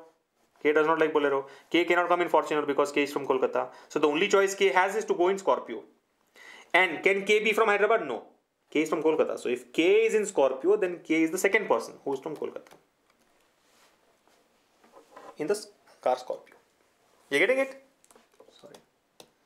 K is from Kolkata. K does not travel in Bolero. Kolkata cannot come in Fortuner. So obviously K has to come in Scorpio. One person is in Hyderabad, from Hyderabad, the other person from Kolkata. Done. Yeah. Now where will Patna come? Patna obviously will come in. The other three cities will come here.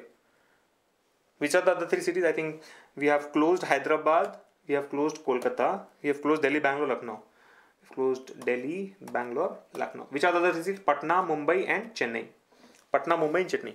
Now Patna, Mumbai, Chennai have to come for these three cities, Bolero. Patna, Mumbai and Chennai.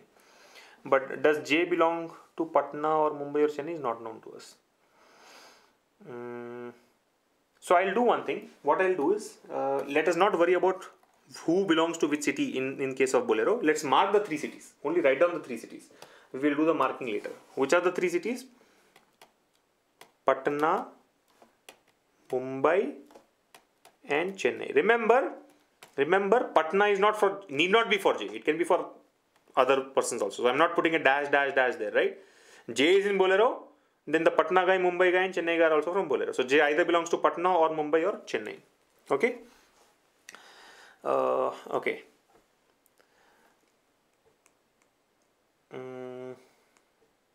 Yeah.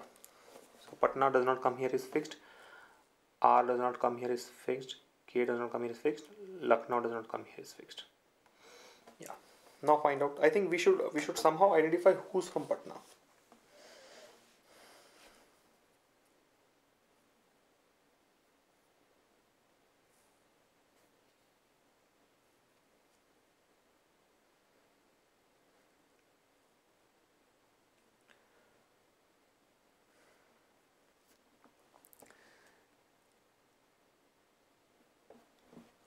Okay, so let's find out who's from Patna or at least who's from Delhi or Lucknow.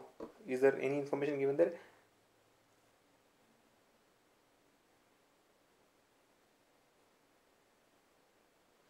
So we also had this statement, right? L and the person from Kolkata does not like the same car.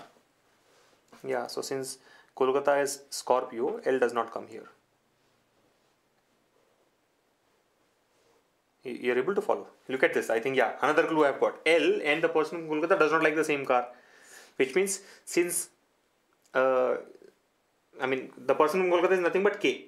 Right? So L and K does not like the same car. So if K likes Scorpio, L does not like Scorpio. Since K is liking Scorpio, I can say L does not like Scorpio. And if L does not like Scorpio, can I say L is not from Hyderabad? L is not from Hyderabad.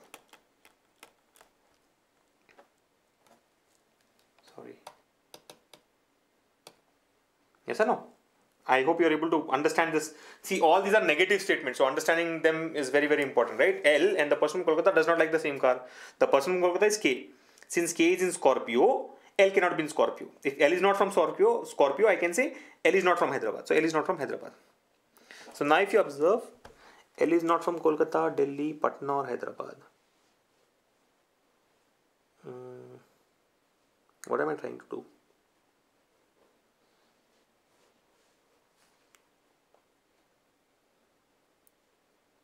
Both L and O are not from. Actually, there was some statement where two persons will go in the same car, right? Acha, O, I think this part has not been used. O does not like the car, same as both M and R. Yes, I think interesting statement. O, look at this. O, I think, let me highlight. This is the other clue that has to be focused on. I should not have underlined it because I thought underlining is already used, not used yet. What is the statement?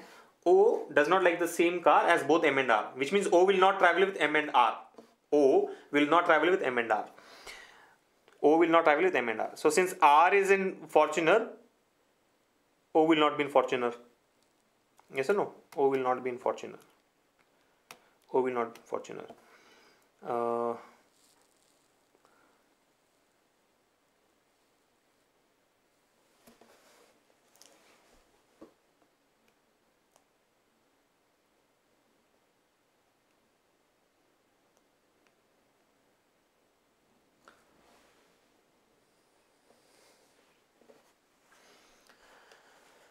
Hold on, I think some clue is missing. Just a second. O does not like Fortuner because O does not travel with R. O does not travel with M as well. Where will M come? Where is M gonna come?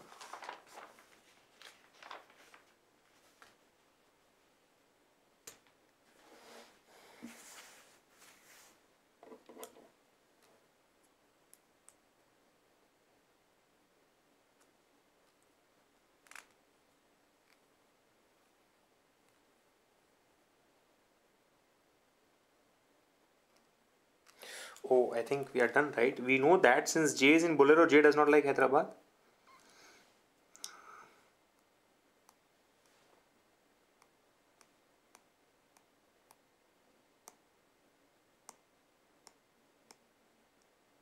Who likes Hyderabad? At least we should find out who likes Hyderabad.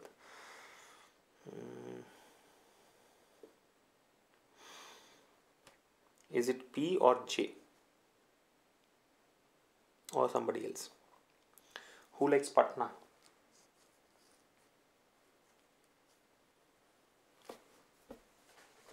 K likes Kolkata, L does not like Kolkata, Delhi, Patna, and Hyderabad. M does not like Mumbai or Patna. N does not like Patna. O does not like Patna. R likes Bangalore. What does P like? Any information about P?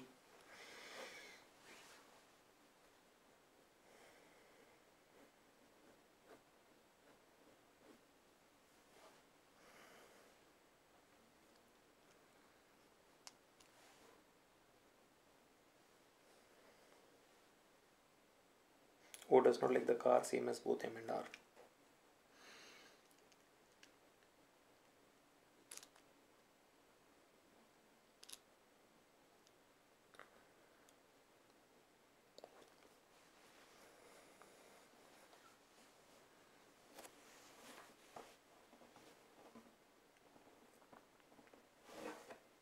I'm sure one more clue, one more hidden clue, and we'll close every gap here. There's just one clue that is missing. We have to read between the lines. The person who's from Patna does not like Scorpio. L and the person who's from Kolkata does not like the same car. Okay.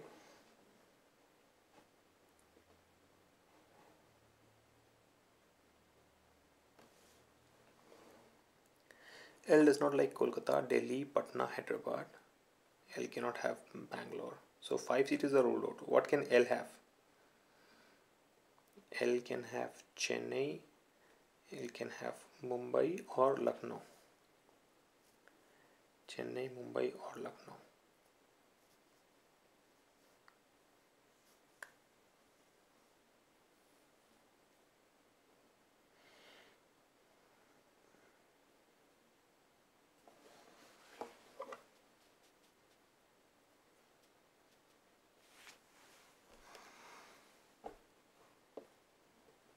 The one who's from Delhi does like Fortune and he's not L.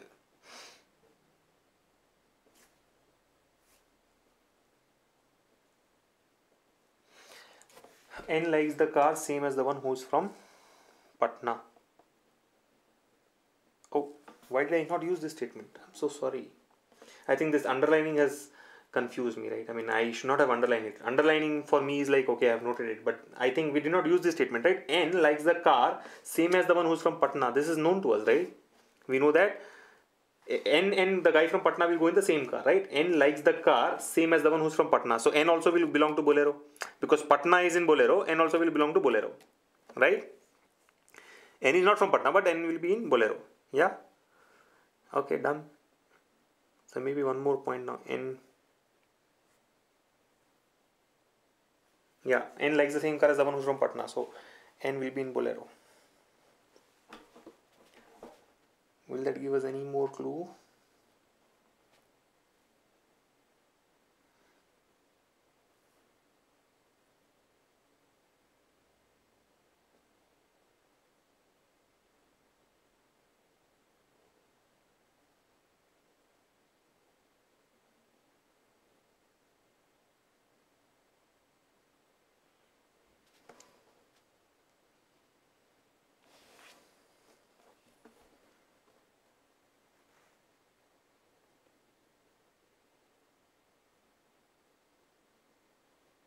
Both L and O are not from Patna. Both L and O are not from Patna.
Do you know which car does L like somewhere?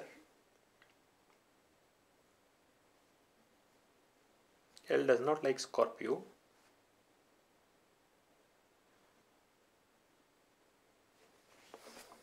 Okay, I know it's taking longer, too much more time than expected, but let's find out that hidden clue. L and the person who's from Kolkata does not like the same car. So L is not from Hyderabad. Yeah, L is not in Scorpio. Where is L? Is L in Bolero or Fortuner? The one who's from Delhi likes Fortuner and he's not L.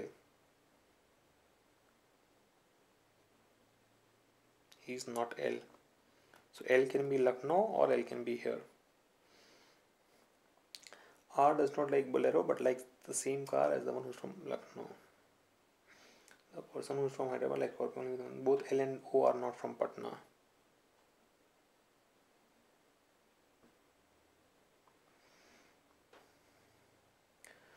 The person M is not from Mumbai.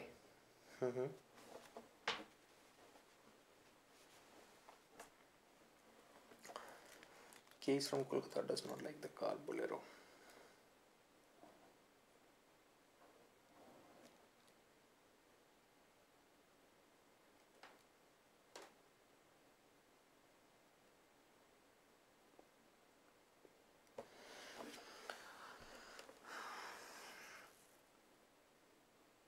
Who does not like the car which is liked by M and R.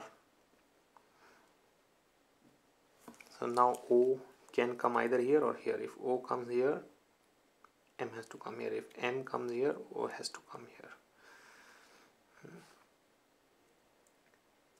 R is from Bangalore. N likes the same car as the one who's from Patna. Yeah. Who's not M?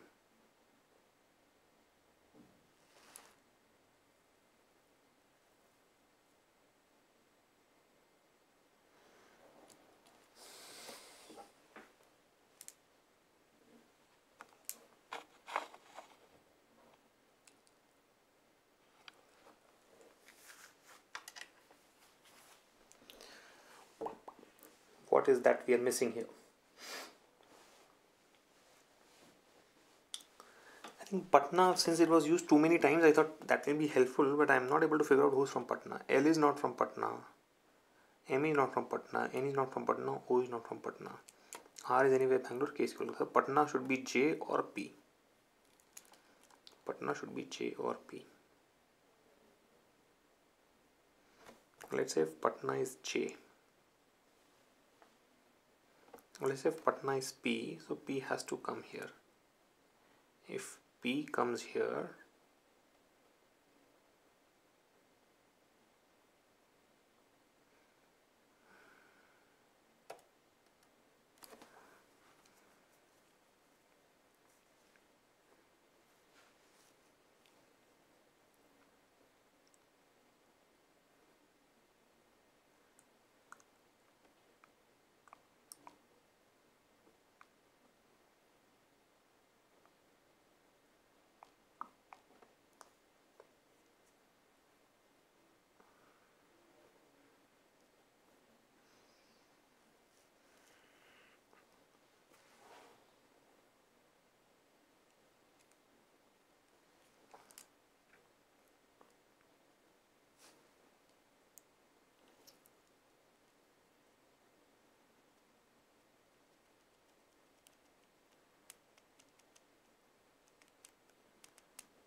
Okay, I think I'm stuck. I'm not able to proceed.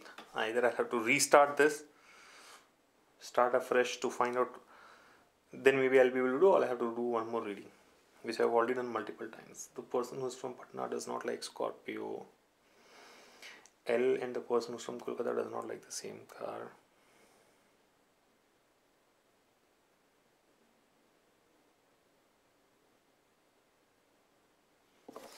Yeah, so L will not come here, that is known. L should either come here or here.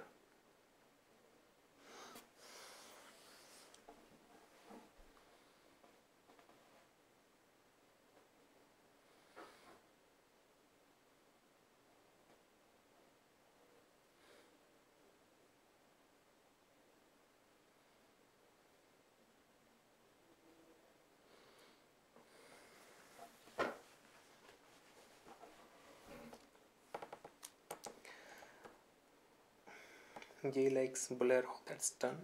The one who's from Delhi likes Fortuner, that's done. And he's not L, that's also done. R does not like Bolero, but he likes the car same as the one who's from Lucknow. Alright. The person who's from Hyderabad likes Scorpio with only one other one. Both L and O are not from Patna.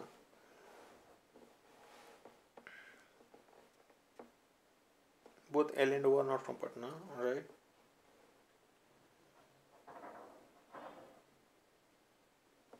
The person M is not from Mumbai.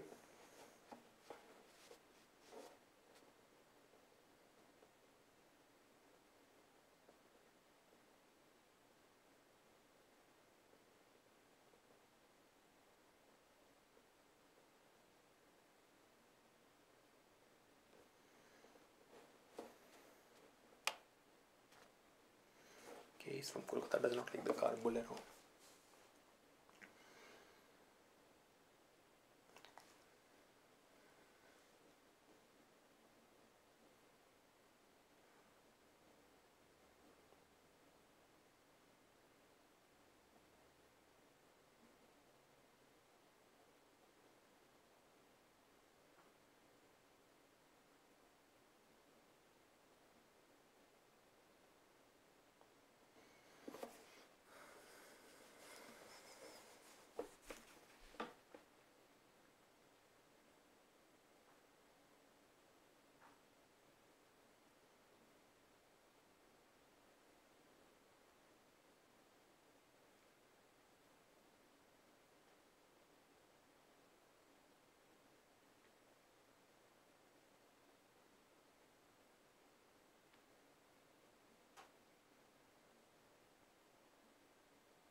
Okay, so I'm not sure who's from Hyderabad, I'm not sure who's from Patna, I'm not sure who's from Mumbai.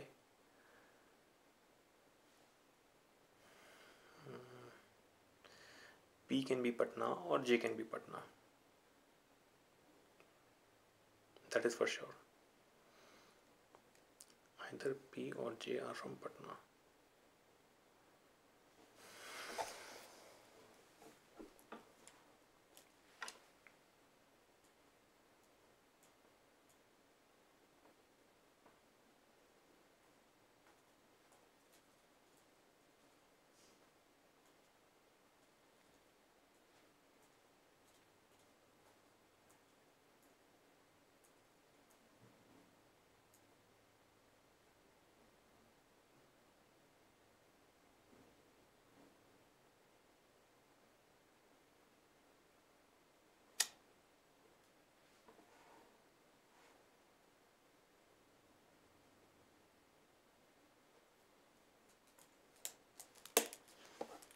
Okay, I think I need help from you guys. Has anybody cracked this? Let me come back to the video.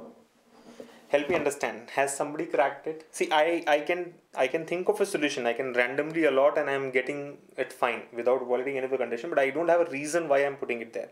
And for example, I think I can put P for Hyderabad and then close it out. If P is from Hyderabad, L is from Lucknow, then it is done. P from Hyderabad, L from Lucknow, M comes from Bolero, and whoever is left out will go for Delhi. But the point is, I don't have a reason for doing that. So let me just go through the chat. Kiran says only Chennai and Mumbai have not come, all others have come. Only Chennai and Mumbai have not come, all others have come. How? N likes Bolero, that we have already marked.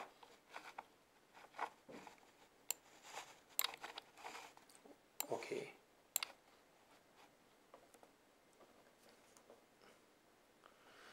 Somebody says L is for Bolero. How do we know L is for Bolero? Where is it given that L is for Bolero? L can be for Fortuner as well, right? The one who's from Delhi likes Fortuner.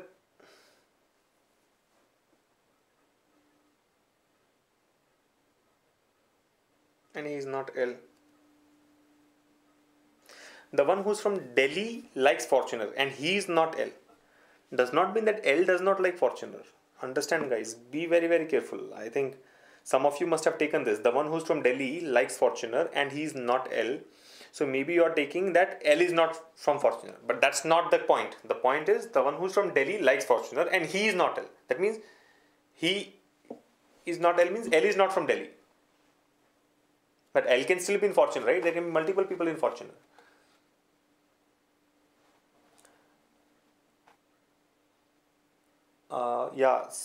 Rama says take it up in the next session. I know others have also.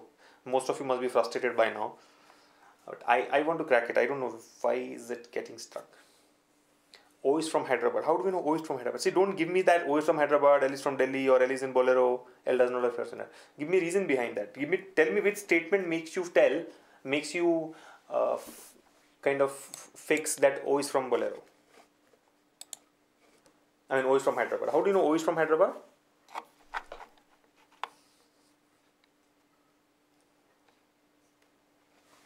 Divya also says O is from Hyderabad.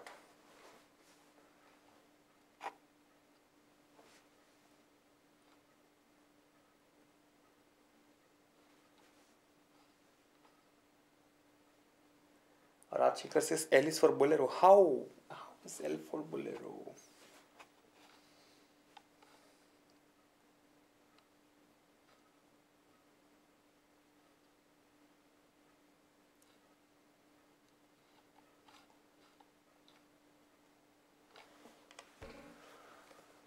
Mona says O is from Hyderabad, P is from Patna, L is from Lucknow, and M is from Delhi.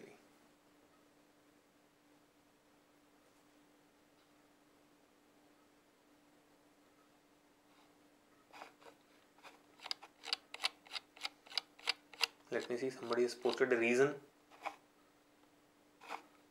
Shiti says Naveen got the answer, please check. Naveen, tell me where am I missing any point?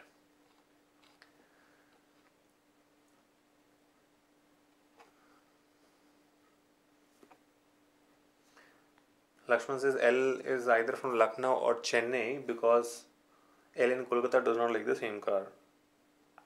I know that. That's where I'm getting stuck, right? I also know L is not from Scorpio. L is either Bolero or Fortuner, which means either Lucknow or Chennai.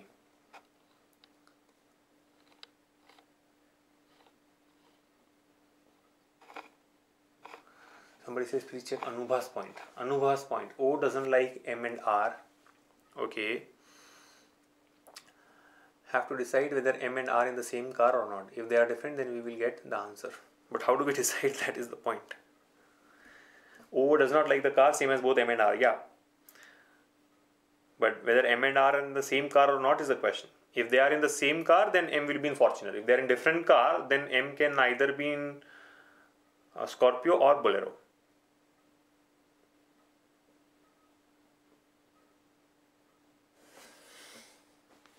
Now you guys are mentioning all the points that I've tried out. Rajshekhar says L is for Bolero. Sony is saturated.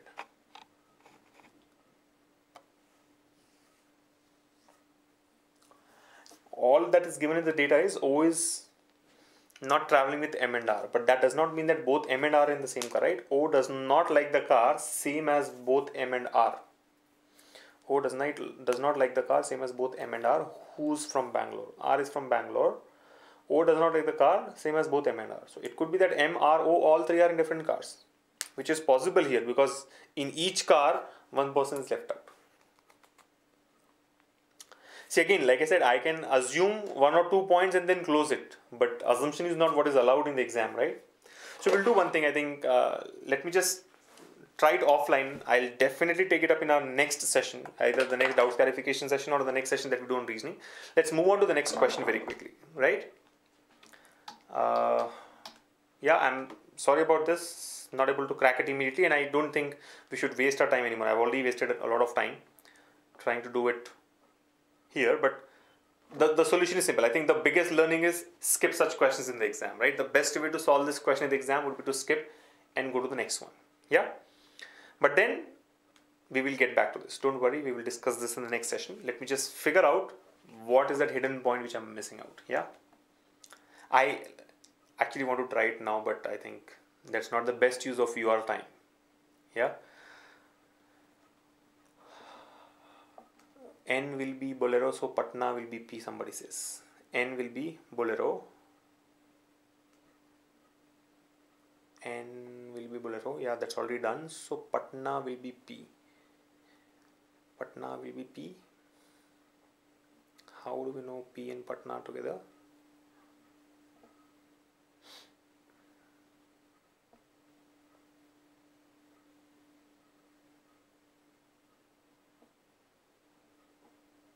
Somebody says show this question, I'll take the screenshot. Ragul, the question is from your already a mock exam. Go back and check it there. It is from the RBI mock exam that we had conducted. Okay, let me quickly take up the next question. I think one last question is already quarter to nine. Yeah. Okay, one quick question and then we will close it. So there's this question that we have which involves blood relations and arrangement. So try it out. Here's the question on your screens now. So this is a blood relation involved, clubbed with a circular arrangement. It says 8 members, Mohan, Roshni, Sohan, Anil, Sonam, Pratush, Manish and Amitabh are sitting around a circular area of equal distances between each other, but not necessarily in the same order. Some of the people are facing the center while some faces outside. They have a relationship with each other. So this again is going to be tricky.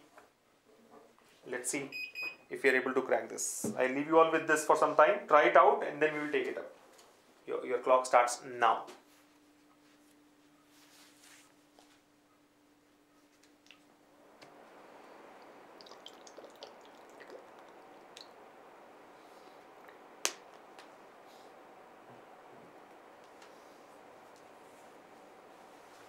Quick, try that out.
Somebody says this also is very, very complicating. Dushyant says all the complications are given in this question. Nilesh Chaudhary says it'll definitely take time. Let's try it out.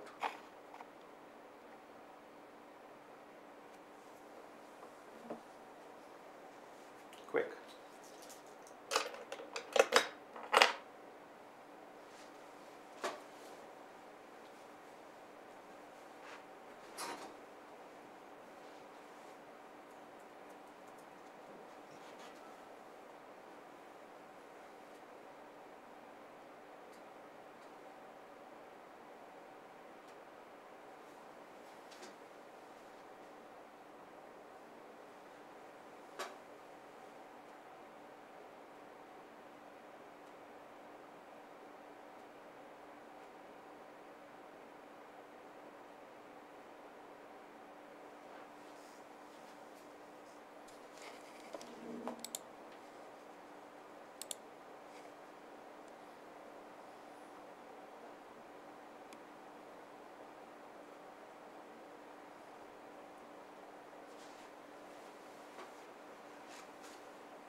Should we try?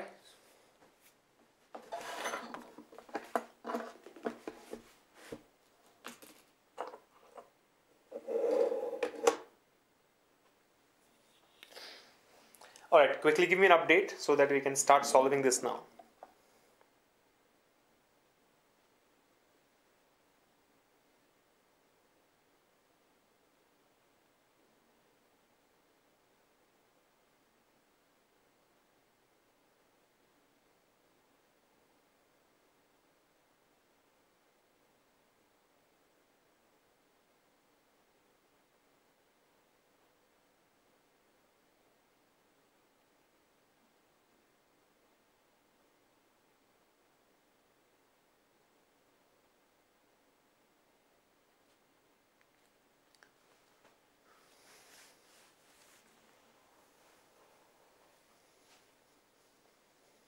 Okay, one last minute. I want you guys to quickly update about your status so that we can take this up.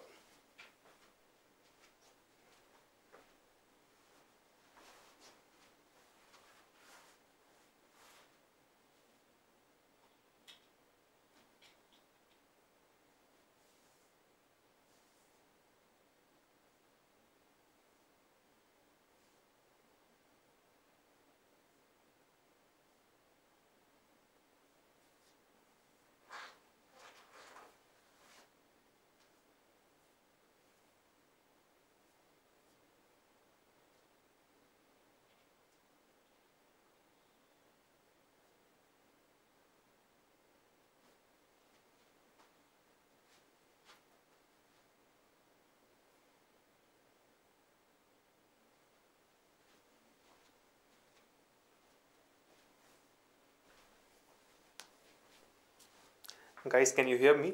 Please let me know if you are able to solve it, not solve it. Can it take it up? I know you are trying it out, but keep me posted so that I can start working on it now.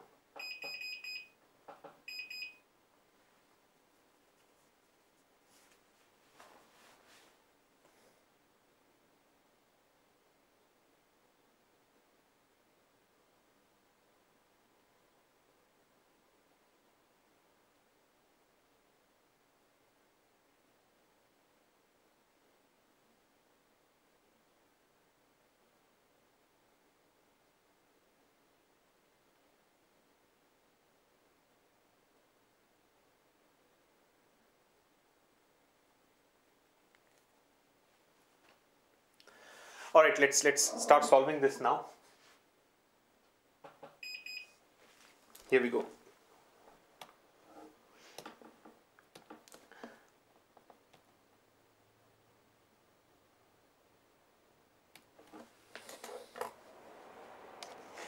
Just a second.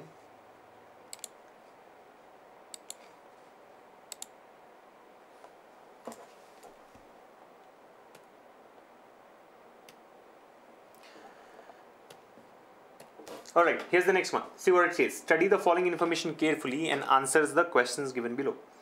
8 members, Mohan, Roshni, Sohan, Anil, Sonam, Pratush, Manish and Amitabh are sitting around a circular area of equal distances between each other, but not necessarily in the same order. Some of the people are facing the center while some faces outside. They have relationship with each other. Right?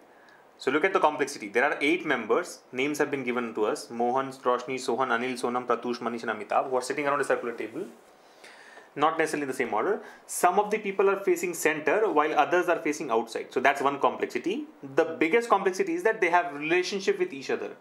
So this is a circular arrangement which involves blood relations. Meaning solving this is not going to be easy. So when you come across this question in the exam, the first thing that you should do is skip and go to the next one. You understand? After you are done reading the first paragraph, right? You should decide. You should be very happy that you have got the solution to this question. The solution to this question is skip and just move on. Right? But now since we are practicing, we'll have to take it up. So look at the kind of clues given to us. Manish's grandfather sits third to the right of Sohan. Immediate neighbors of Sohan face the same direction. Manish faces the same direction as Sohan's grandfather and so on. See, first of all, we cannot start anywhere on the circle here. I mean, we should have one definite point given to us, like who's facing center, who's facing outwards, because left and right will depend on whether the person is facing center or outwards. Yes or no? If the person is facing the center, like in this case, when the persons are facing center, left is clockwise, right is anti-clockwise. But persons who are facing outside, for them left is anti-clockwise and right is clockwise. So that has to be kept in mind. And if you observe, all the points are not direct, right? Here it says Manisha's grandfather sits third to the right of Sohan. Immediate neighbors of Sohan face the same direction. Manish faces the same direction as Sohan's grandfather, and so on. So I think the family chart, the family tree is very, very important for us to solve this question. Okay, let's try it out. Yeah, so I hope I will be able to complete this in the limited space that we have here. So 8 members to be arranged on a circular table, some facing center, other facing outside, and they have a relationship with each other. Now, I think the first thing that we should try to do is get the family chart, family tree, right? Manish's grandfather sits third to the right of Sohan. Immediate neighbors of Sohan face the same direction. Manish faces the same direction as Sohan's grandfather. Immediate neighbors of Sonam face opposite direction. Mohan is brother-in-law of Roshni. Immediate neighbors of Sohan's father face opposite direction. Sohan's uncle sits second to the left of Manish, who is one of the sons of Pratush. Amitabh is not the immediate neighbor of Anil's grandsons. Roshni, who is the wife of Anil, sits second to the left of Manish's mother. Manish's mother faces the center. So I think this is one clue here. Manish's mother faces center. Sohan's father sits third to the right of Sohan's grandmother. Manish's grandfather has only one brother. Roshni's daughter-in-law Sonam has 2 sons and 1 brother-in-law.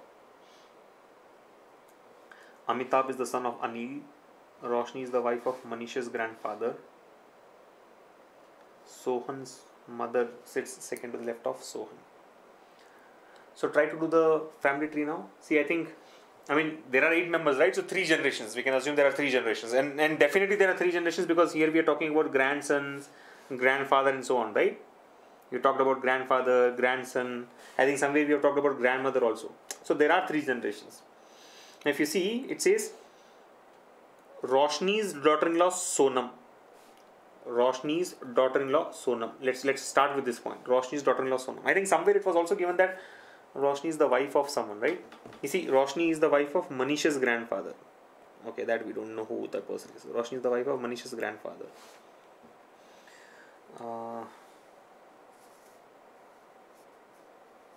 What are the other such statements given to us related to relations? Mohan is the brother-in-law. Mohan is the brother-in-law of Roshni. Roshni is the wife of Anil. Right? Roshni is the wife of Anil.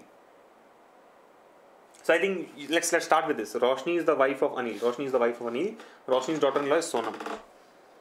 So Roshni is the wife of Anil. Roshni is the wife of Anil. So obviously Roshni is female, Anil is male. Roshni's daughter-in-law Sonam. Roshni's daughter-in-law meaning what? Roshni's son's. I don't know who that son is, but Roshni's son's wife is Sonam. Yes or no? So see, this point has been used. Roshni is the wife of Anil. Roshni's daughter-in-law is Sonam. So Roshni's son's wife is Sonam. Has 2 sons. Okay, Roshni's daughter-in-law Sonam has 2 sons. So Roshni's daughter-in-law has 2 sons, means Roshni's son also has 2 sons. So basically these two, this couple here has got 2 sons. Who are those 2 sons? We do not know, but both are male is very clear.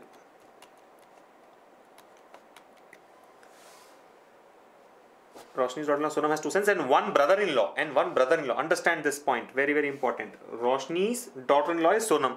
So Roshni's daughter-in-law, Roshni's son's wife is Sonam, right? Roshni's daughter-in-law. Roshni's daughter-in-law is Sonam. Has 2 sons. Roshni's daughter-in-law Sonam has 2 sons. So these are the 2 sons, right? In the 3rd generation. And 1 brother-in-law. Who has 1 brother-in-law? Sonam. Sonam has 2 sons and 1 brother-in-law. Sonam has 2 sons and 1 brother-in-law. What do you mean by brother-in-law? Your husband's brother. In this case, it's obviously your husband's brother, because it cannot be Sonam's sister's husband. That looks unlikely, right? You're getting it? Roshni's daughter-in-law Sonam has 2 sons. Sonam has got 2 sons and 1 brother-in-law. So Sonam has got 1 brother-in-law. Sonam's brother-in-law is Sonam's husband's brother. So Sonam's husband is this person. He has got 1 brother. So if you see, all these 7 persons have come in the picture. Of course, some of the names are missing, but 7 identities are there. Roshni, her husband Anil, their son, we don't know who that person is, his wife Sonam. These 2 guys have got 2 sons, and this Roshni also has got 2 sons. You're getting it? Roshni also has got 2 sons. One is this son who's married to Sonam, the other son is the brother of this guy.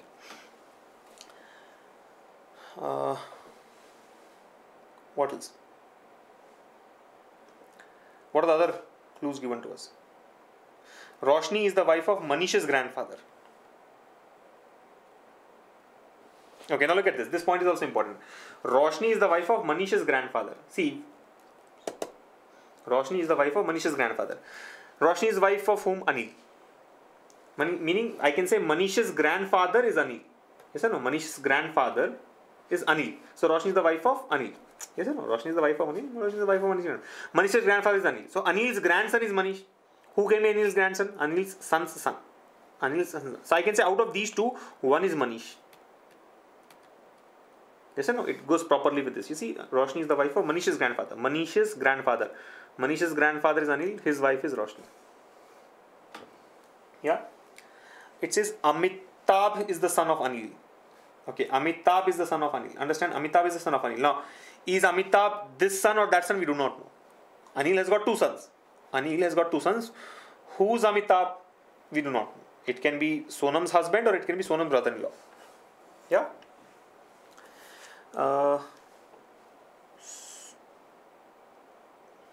Okay, look at this now. I think one more point here. Manish is one of the sons of Pratush, who always refers to the preceding person, right? Sohan's uncle sits second to left of Manish, who is one of the sons of Pratush. Manish is one of the sons of Pratush.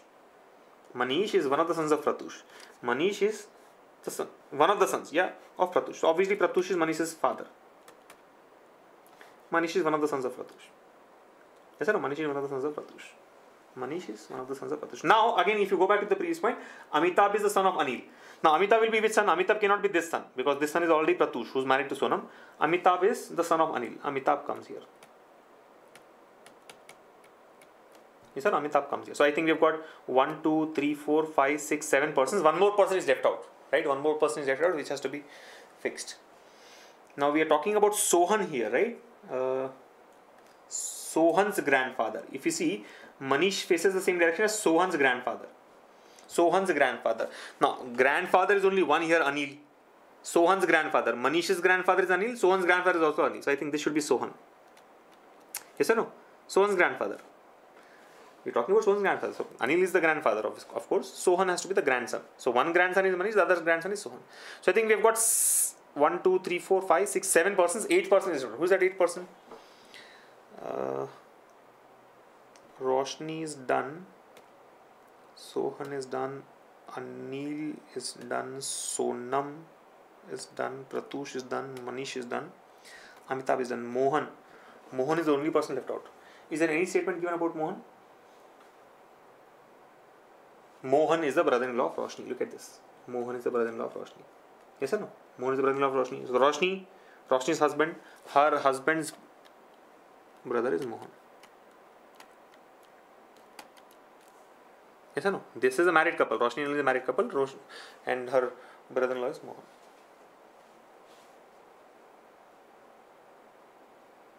So I think that's the family tree. 8 persons have been obtained. Yes or no? 8 persons have been obtained. 1, 2, 3, 1, 2, 3 and 1, 2. So 3 generations. I think the blood relations is done. Now that the blood relations is done, doing the circular arrangement should be comparatively easier. Yeah. So what I'll do is, to make it easy, we'll replace all these indirect statements given to us. Now there is a circle that we have to fill up, right? 1, 2, 3, 4, 5, 6, 7, 8. 8 positions. Who's facing center, who's facing outside is not known to us. How many are facing center, how many are facing outward is also not known to us, right? All we know is some of the people are facing the center. Some of the people are facing the center, while some are facing outside. Yes, sir. Some are facing outside. So who's doing what has to be figured out. I mean, who's facing center, who's facing outward has to be figured out. Now look at this first point. Manish's grandfather sits third to the right of Sohan. Who's Manish's grandfather? Manish's grandfather is Anil. So I will replace it with Anil basically. Anil sits third to the right of Sohan. But what is third to the right of Sohan is not known to us. I mean, right of Sohan is not known to us. That depends on whether Sohan is facing center or outwards. Immediate neighbors of Sohan face the same direction. Not useful immediately, right? Manish faces the same direction as Sohan's grandfather. Who is Sohan's grandfather? Sohan's grandfather is Anil. This also is Anil. So basically, Manish faces the same direction as Anil. Immediate neighbors of Sonam face opposite direction. Okay. This is done. Mohan's brother-in-law of Roshan is done. Immediate neighbors of Sohan's father. Who is Sohan's father? Sohan's father is Pratush. So immediate neighbors of Pratush face opposite direction. Sohan's uncle. Sohan's uncle. Who is Sohan's uncle? Sohan's father's brother, Amitabh. Sohan's uncle, Amitabh, sits second to the left of Manish. Second to the left of Manish. Again, left of Manish is not known. Is it clockwise, anti-clockwise is not known to us. Who is one of the sons of Pratush? This has been used already. Amitabh is not the immediate neighbor of Anil's grandsons. Anil's grandsons we know are Manish and so on. So Amitabh is not a neighbor of Manish and so on. Roshni is the wife of Anil. Sits second to the left of Manish's mother. Who is Manish's mother? Manish's mother is Sonam. So Roshni sits second to the left of Sonam. Manish's mother faces center. Manish's mother faces center. Okay. Manish's mother. Manish's mother is who? Sonam. Sonam faces center. I think this is the starting point. Yes or no? Manish's mother is Sonam. Sonam faces center. So let me start with this. Sonam faces center. Right? Now go back to the previous statement. Sonam faces center. This is done. Sonam faces center is done. Roshni sits second to the left of Sonam. Roshni, who is the wife of Anil, sits second to the left of Sonam. Now what is left of Sonam? Left of Sonam is clockwise. Second to the left of Sonam. First and second. This is Roshni. Roshni sits second to the left of Sonam. Yeah. Sohan's father. Who is Sohan's father? Pratush. Pratush sits third to the right of Sohan's grandmother. Who is Sohan's grandmother? Sohan's grandmother is Roshni. So Pratush sits third to the right of Roshni. Third to the right of Roshni. Two possibilities. Manish's grandfather has only one brother. Manish's grandfather has only one brother. Okay, this point is redundant. We have already used it. I mean, we know that Manish's grandfather has only one brother. Sohan's mother sits second to the left of Sohan. Sohan's mother. Who is Sohan's mother? Sohan's mother is Sonam. So basically this is Sonam. Right? Sonam.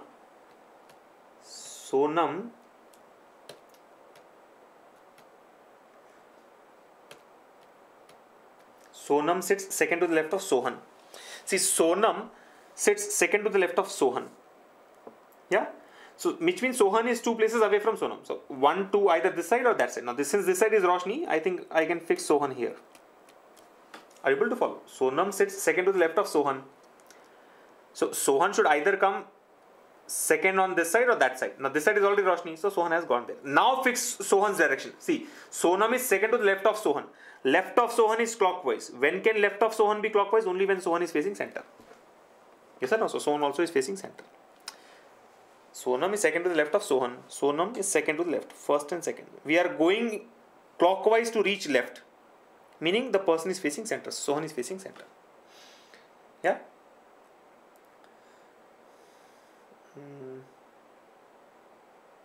Now you can go back to the previous statements. First statement. Anil sits third to the right of Sohan. Anil sits third to the right of Sohan. Right of Sohan is anti-clockwise. First, second, third. Anil. Still, Anil's direction is not known. Center or outwards is not known, but Anil's position is fixed. Immediate neighbors of Sohan face the same direction. Immediate neighbors of Sohan face the same direction. Either both will face center or both will face outwards. That we do not know.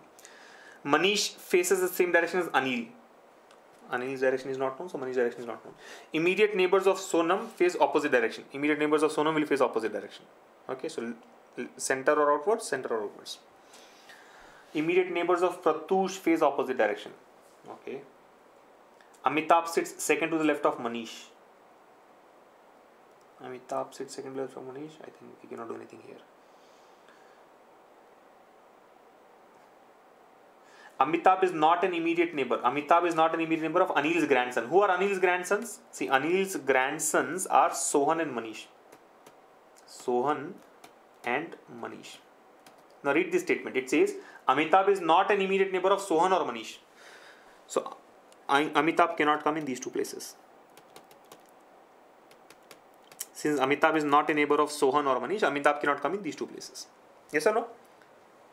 Amitabh is not an immediate neighbor of Sohan's grandsons. Amitabh cannot take these two places. Go back, there was, what was the statement with Amitabh? Amitabh sits second to the left of Manish. Amitabh sits second to the left of Manish. Now see, there are only two possible positions for Amitabh. Amitabh either comes here or here. These are the two positions. According to the data, we know Amitabh sits second to the left of Manish. Amitabh sits second to the left of Manish. Now for example, if you take Amitabh in this position, let's say if you take Amitabh in this position, second to the left of Manish. So either Manish should come in this place, Roshni's place, or Manish should come in Sohan's place. Again, it depends on Manish's position, whether Manish is facing center or outwards. But then, Amitabh is here. We are assuming Amitabh is in the topmost position. We know that Amitabh is second to the left of Manish. Which means Manish is second to the right or left of Amitabh. Depending on whether they are facing center or outwards. Right? Amitabh is second to the left of Manish. So Manish is second to the left or second to the right of Amitabh. Now, second to the left of Amitabh, Roshni, it cannot be Manish. Second to the left of Amitabh, Sohan, it cannot be Manish. You understand? Second from either side, second from clockwise or second from anti-clockwise, both are blocked here. It cannot be Manish, which means this cannot be Amitabh. So this position is not for Amitabh, this is not for Amitabh, this also is not for Amitabh. So Amitabh has to come here. And if Amitabh is here, Manish has to come here. Because Amitabh should be second to the left of Manish, right? So either Manish should be here or here. This is already blocked by Anil. So Manish comes here. Now what did we know? Amitabh is second to the left of Manish. Left of Manish is clockwise. Left of Manish is clockwise. Meaning Manish is facing center. Yeah. Now go back to the one of the earlier statements. It said immediate neighbors of Sohan face the same direction. So one neighbor of Sohan is facing center. So other neighbor of Sohan also will face the center. Then go back to the one more statement. It said immediate neighbors of Sonam face opposite direction. So one neighbor of Sonam is facing center. So other neighbor Amitabh should face outwards. One neighbor is facing center. Other neighbor of Sonam should face outwards. Yeah. Right. So I think immediate neighbors of Sonam facing opposite direction is also done. Manish is facing center. Hence Amitabh is facing outwards.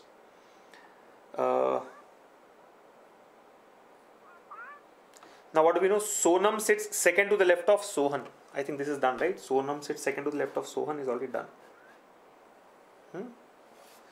Who are the persons left out? Two persons are left out, right? Anil is marked, Roshni is marked, Amitabh is marked, Mohan and Pratush are left out, I guess. Sohan is done, Sonam is done, Manish is done. So Pratush and Mohan. Pratush and Mohan. Where will they come? Find out the statements. Which statement was given about Pratush and Mohan? Acha, Manish faces the same direction as Anil. Manish faces the same direction as Anil. Manish is facing center, so Anil will also face center. Immediate neighbors of Pratush face opposite direction. Hey, look at this. Immediate neighbors of Pratush face opposite direction. See, Pratush should take one of these two positions, either here or here. Pratush should take one of these two positions. If you take Pratush in the topmost position, both the neighbors of Pratush are facing the same direction, center. So can Pratush come here? No, because immediate neighbors of Pratush face opposite direction. So Pratush cannot come here. Hence Pratush has to come here. And we know immediate neighbors of Pratush face opposite direction. See the same point again, right? Immediate neighbors of Pratush face opposite direction. So one neighbor of Pratush is facing center, other neighbor should face outwards. Who's that other neighbor? Mohan. Mohan comes on top. All the directions are done. 1, 2, 3, 4, 5, 6. Roshni's direction is not done. Roshni. Where will Roshni? Is Roshni facing center or outwards? Look at this last statement. This one. Pratush sits third to the right of Roshni. Pratush sits third to the right of Roshni. First, second, third. Right of Roshni is clockwise, meaning Roshni is facing outwards. Pratush sits third to the right of Roshni. First, second, third. Pratush is third to the right of Roshni. If right is clockwise, that means the person is facing outwards. And with this, the arrangement is done. can clear it up now. Yeah. So I think that's the circular arrangement. Answering the questions will be very, very easy. You just have to focus on arrangement. So 8 persons starting from Sonam and going in the clockwise direction. The order is Sonam, Amitabh, Roshni, Anil, Mohan, Pratush, Sohan and Manish. In terms of center outwards, Sonam is facing center. Going in the clockwise direction, we have outwards, outwards, center, outwards, center, center, center. And the family tree is here. So this completes the whole puzzle here. Arrangement as well as the family relations. You can now answer the 5 questions asked very easily. Yeah, I think 3, 4, 5 questions will be asked. Alright. So as you can see, questions can be answered, but can we spend so much time in the exam? No. This would take more than 5 minutes. I mean, if you try it in the exam, even if I try it in the exam, I'm sure I'll be spending more than 5 minutes. And spending more than 5 minutes to score 3 or 5 marks doesn't really make sense. And I would say we are lucky that we could crack it.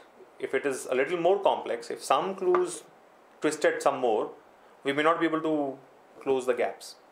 And we may end up taking forever. So the best way to solve such questions in the exam, guys, is not to solve. Just skip and move to the next one. Remember? So I repeat, if it is a puzzle, whether it's a complex circular arrangement or complex linear arrangement or any sort of complex looking puzzle which has got too many attributes, just skip. That's the best way to do it. Skip and move to the next one.